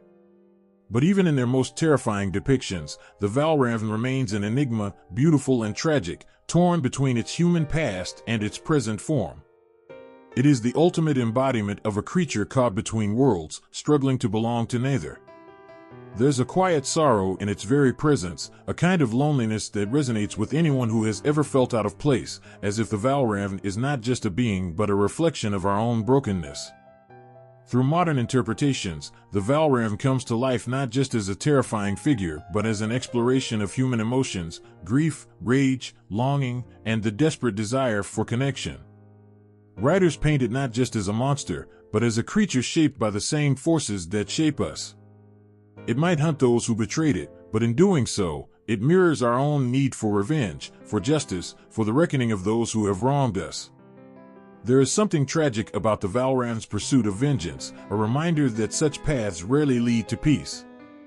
In the world of contemporary art, the Valravn often takes center stage as a creature of chaos and beauty. Sculptures and illustrations capture its form, twisted wings stretching into the sky, eyes brimming with unspoken emotion. Each interpretation is different, but the core remains the same, a being caught in the delicate balance of darkness and light, forever seeking something just out of reach. There's a quiet sadness in these depictions, a hint that the Valravn is not merely a beast to be feared, but a soul yearning for something lost long ago. The stories surrounding the Valravn no longer exist in isolation. They've become part of a larger conversation, one that questions what it means to be human, what it means to live with the consequences of our choices. Artists and writers now play with the idea that the Valravn's curse is not just a punishment, it is a reflection of the wounds we all carry, those scars that define us and shape the way we move through the world. The creature's wings, once a symbol of terrifying power, now also represent the weight of unhealed grief and betrayal. In the quiet corners of libraries, the Valravn is no longer just a shadow. It is a character, a figure of complexity, grappling with its identity and its past. Writers breathe new life into the ancient legend, retelling the Valravn story not as one of simple terror, but as a tale of profound emotional depth. It is a story of understanding the wounds we carry and the strength it takes to confront them. The Valravn, in these modern interpretations, becomes a mirror, a way to understand our own darkness, to look deep into the soul and face the parts of ourselves we wish to ignore. Even in films and television, the Valravn has found new relevance. No longer confined to the pages of old books, the creature is brought to life with stunning visuals and heart-wrenching performances. The wings flap with a raw intensity, the creature's eyes burning with the weight of centuries of pain. But beneath that fearsome exterior, there is something that touches the heart, a glimpse of humanity in a being so far removed from it. It is in these moments, when the Valravn soul is exposed, that the viewer can't help but feel a pang of empathy, a recognition of the shared struggle to heal from the wounds of the past. The Valravn has moved beyond its origins, taking on new life and meaning with every retelling, every new interpretation. In each brushstroke, each word written, the creature grows, evolves, and continues to resonate with those who hear its story. No longer just a figure of myth and fear, it has become a symbol, a reflection of the complex, often painful, journey we all face. It is a reminder that even in the darkest of legends, there is always room for redemption, for understanding, and, perhaps, for healing. The Valravn's echo, though faint, still lingers in the world, speaking to the hearts of those who dare to listen. The shadow of the raven stretched long across the earth, dark and powerful, as if it had always been there, watching. There was something about it that made the breath catch in the chest, something terrifying, yet familiar. The raven was no longer just a bird in the sky. It was a symbol of everything we fear and everything we desire. In the Valravn, this creature of legend, that symbol takes form, its wings, dark and heavy, a reminder of the darkness inside us all. The Valravn was not just a monster. It was the reflection of our deepest fears and the source of our greatest hopes. As the creature flew through the night, its wings cutting through the air like blades, it reminded us of the shadows we all carry. We've all been betrayed. We've all been lost in sorrow, and we've all wondered if the weight of our past would one day swallow us whole. The Valravn is the embodiment of these feelings, made flesh. It is the rage of the betrayed, the sorrow of the forsaken, the thirst for revenge and the desire for peace all at once. And yet, there's something in its eyes, something that speaks of understanding. It is as though the Valravn knows the pain we try to hide, the darkness we keep locked away, and it carries that burden without ever showing a hint of weakness. The wings, once powerful and fierce, now seemed heavy, weighed down by time, and the curse it bore. But there was more to it than just darkness. Because in that shadow, there was light, flickers of hope that refused to die, no matter how deep the night. The Valravn is not merely a creature of terror. It is a being of contradictions, fierce yet fragile, vengeful yet broken. Its wings, so often seen as instruments of destruction, could also be a symbol of freedom, of a longing to break away from the pain of its existence. The Valravn's flight was not just a search for vengeance, it was also a search for redemption, for a way to shed the curse that bound it to a fate it never wanted. And in that search, it mirrored something deeply human. How many of us have found ourselves caught in cycles of pain, wanting nothing more than to break free, but feeling like the weight of our own history keeps us grounded? How many of us have looked at the choices we made and wondered if we could ever make things right again? The Valravn's curse was not just a story of a creature doomed to hunt forever, it was the story of everyone who's ever been trapped by their own mistakes, their own regrets. It was the story of humanity itself. But even as the Valravn seemed to embody our darkest fears, it also offered something else, an invitation. Because the curse, the pain, the shadow, it all hinted at something greater. The Valravn, in its pursuit of vengeance, was trying to reclaim something lost. Its wings flapped not just to destroy, but to break free, to be reborn. It was as if in its quest for revenge, it sought a kind of salvation. And this, in a way, was the truest reflection of our hopes. How many of us, in our own lives, fight not just to survive, but to redeem ourselves? How many of us, after the darkest nights, wake up the next day hoping for a fresh start? The Valravn's journey, though filled with darkness, is also a story of transformation. It is a reminder that even in the deepest despair, there is always the possibility of change, of moving beyond the pain and finding something better, something worth fighting for. In this sense, the Valravn becomes not just a symbol of what we fear, but also of what we dream for, an escape from the chains that bind us, a chance at a new beginning. The raven's shadow across the earth was no longer just a symbol of darkness. It was a reminder that even in our darkest moments, there is a glimmer of hope. And like the Valravn, we, too, are creatures capable of both destruction and salvation. The curse may have been set upon the creature by betrayal, by sorrow, but in the end, it was a reflection of all of us, those who have been hurt, those who have hurt others, and those who, despite it all, still yearn for a way out. It was impossible to ignore the weight of the Valravn's gaze, the understanding that lay within it. It didn't judge. It didn't punish without reason. It was a creature torn between two worlds, driven by the echoes of its past, and yet still fighting for something more.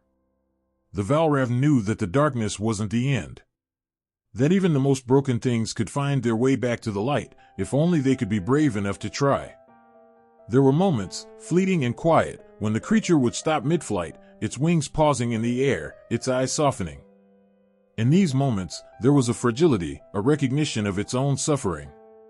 The Valravn was not just a force of nature. It was something more. It was a soul, broken and scarred, but still full of life, still full of yearning. And in its reflection, we saw ourselves. The Valravn's shadow was a reminder that we are not simply defined by our past, by our curses, by our mistakes. The creature, in its endless flight, told us that there is always a chance for redemption, always a way forward. It may take time, it may take sacrifice, but we are all capable of finding peace, of breaking free from the darkness that surrounds us. The Valravn's flight wasn't just a journey through the sky. It was a journey through the heart.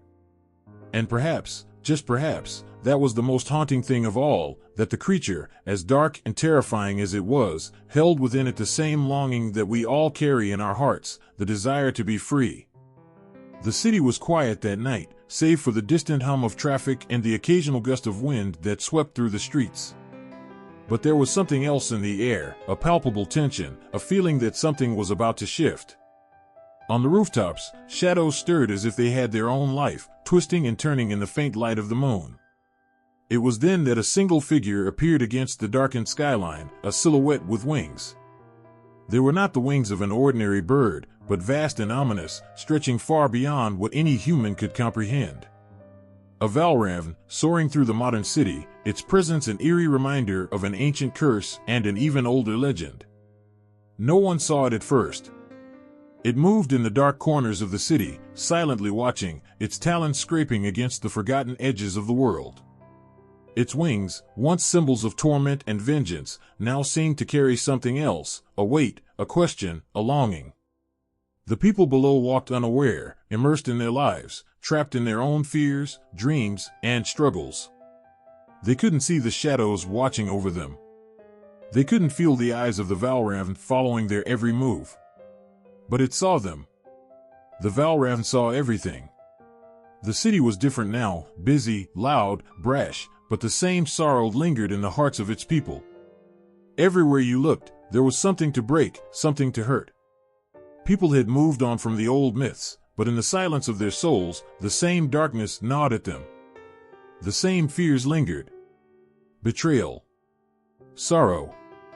Regret. The need to escape. The Valravn understood that. In this new world, the creature was not just an ancient being, it was something more.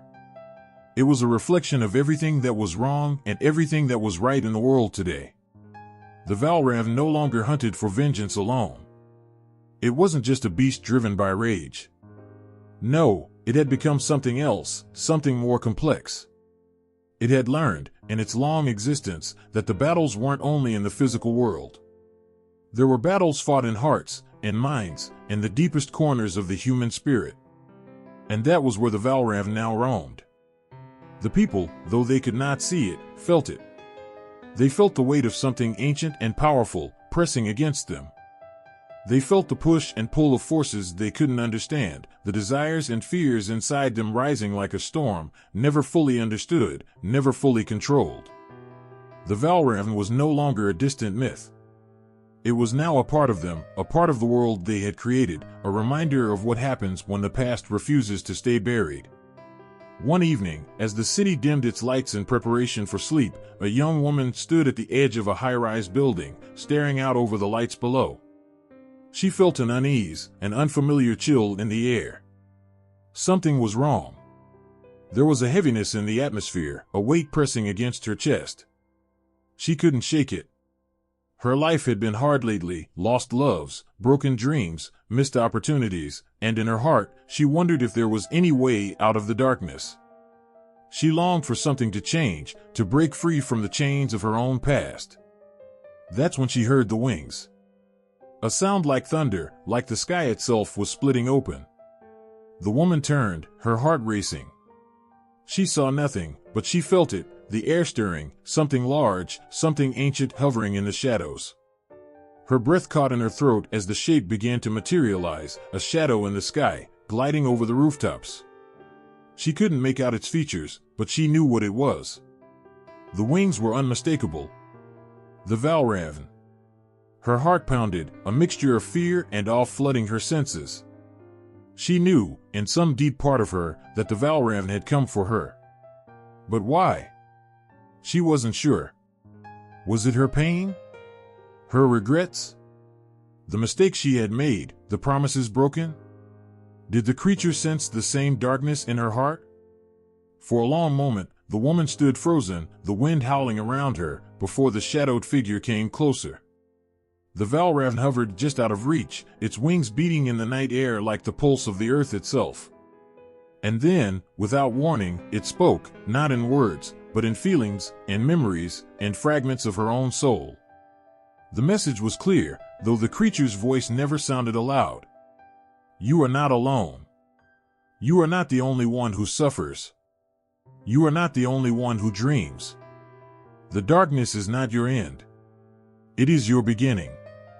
The woman felt tears well up in her eyes, an overwhelming sense of release and sorrow mingling together.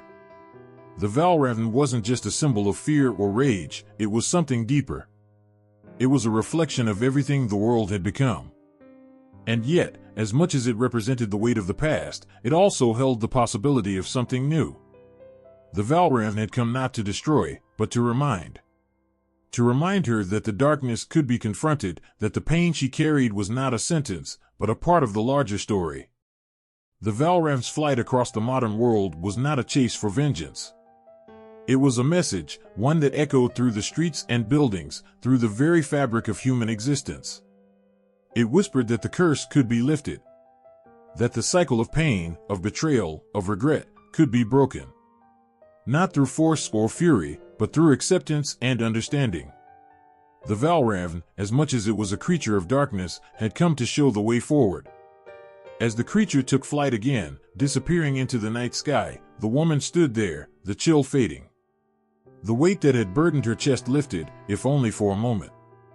She knew now that the Valravn wasn't an enemy, it was a companion, a guide, a shadow that had always been by her side, whether she had seen it or not. And as the city stretched out before her, lights twinkling in the distance, she understood something. The Valravn wasn't just a symbol of fear or despair. It was also a symbol of hope, of rebirth, of change. It had always been there, in the shadows, waiting for the right moment to show that even in the darkest times, there is always the possibility of something more. The Valravn's echo had reached the modern world, and it had come not to destroy, but to heal. The wind howled through the empty, desolate fields. A cold mist clung to the earth, crawling across the ground like the whisper of forgotten souls. Above, the sky was dark, a black canvas stretched thin with the weight of unseen wings. There, in the distance, a single shadow broke the silence, soaring through the thick night, its shape barely visible but undeniably powerful. The Valravn. It flew not as a bird, not as a creature bound by any earthly law, but as something older, something eternal. Its wings cut through the air, stirring the fog and the fear that had been left behind. And in the night, in that endless sky, the creature was a reminder of the curse that stretched back through time. A reminder of the blood and sacrifice, of lives lost and dreams shattered. A reminder of the endless cycle of light and darkness, hope and despair, that would never truly end. Its flight was endless. But what did it seek? What did it want? Was it searching for something, or was it simply bound to the skies, tethered to a fate it could never escape? The creature flew, the haunting echoes of its wings reverberating across the land. It had seen empires rise and fall, kingdoms crumble, and people love, fight, and die. It had borne witness to the fleeting nature of everything that had ever been. And still, it soared. Through the centuries, through the ages, its wings never tired, its eyes never closed. There was something tragic in its flight, a profound sorrow that hung around it like a dark veil. For what was the Valravn but a symbol of the very thing that had caused it to exist in the first place, betrayal? A betrayal that could never be undone, a mistake that could never be taken back. It was a reminder of the darkness that could take root in any heart, even the purest, even the noblest. The Valravn was a curse, but also a warning, a lesson that there were some debts that could never be paid. And so it flew. Through the thick clouds, through the storms, through the bitter winds. It flew above a world that had long forgotten its name, that had buried its stories beneath layers of dust and time. No one remembered its origins anymore, or the sacrifices made to create it. But the Valravn had never forgotten. It carried the weight of history, the weight of its own existence, and every beat of its wings. It was both the keeper of the past and the harbinger of a future shaped by the choices made long ago. Its wings shimmered in the moonlight, the feathers black as midnight, glistening with a soft, otherworldly light. They were wings made not just of flesh and bone, but of something deeper, something ancient. They carried the pain of centuries, the loss of those who had fallen before it, the screams of those who had been sacrificed to it. The wings were not just a symbol of flight, but of survival, of enduring the impossible. But for all its power, the Valravn was not without its burden. With each beat of its wings, it carried the weight of its own sorrow. It had never asked for the curse it bore, but it had learned, over time, that it could not escape. There was no end to its flight, no safe harbor, no place where it could land and rest. It was condemned to an eternity in the sky, forever searching for something it could never find, always circling, always yearning. It was a creature of contradictions. It was both a terror and a tragedy. It was the embodiment of darkness, but also the reflection of the deepest parts of the human heart. For within its wings, its eyes, its very being, there was something that had always been there, something the world could not understand. The Valravn was both a monster and a mirror. It was a reminder of what we feared, what we loved, what we lost. And still, it flew. Through the centuries, through the darkness and the light, it soared. Its wings never tired. It never stopped. In the quiet corners of the world, some still whispered its name, and some still felt the shadow of its presence. They spoke of it in hushed tones, as if afraid that even mentioning it would call it forth. The Valravn had become a myth, a story that people passed down from generation to generation, a legend that held both fear and fascination in its grip. But what of the future? What of those who would come after? Would they, too, feel the weight of the Valravn's presence in their lives? Would they, too, look up into the sky and wonder if the wings were a symbol of hope or despair? Would they, too, understand the eternal nature of the creature's flight? Perhaps they would. Perhaps they would see the same darkness that the Valravn had come to know, the darkness that lived inside of every heart, the darkness that could never be fully driven away. Perhaps they would see the same flight, the same endless journey that would never end, no matter how far they ran. But for now, the creature soared. It soared through the night, through the darkness, through the ages. Its wings stretched wide, carrying it ever forward, ever onward, never stopping, never yielding. The Valravn had no destination, only the endless flight, the never-ending search. And somewhere, in the distance, a new generation would hear the call of the Valravn's wings. They would feel the same chill, the same thrill, the same fear, and wonder, was it the curse that had never been broken? Or was it the promise of something greater, something beyond the darkness? No one could say. No one would ever know. But the Valravn would fly forever. Through the mist, through the storm, through the endless night. Its wings would never cease. Its flight would never end. And the legend would live on.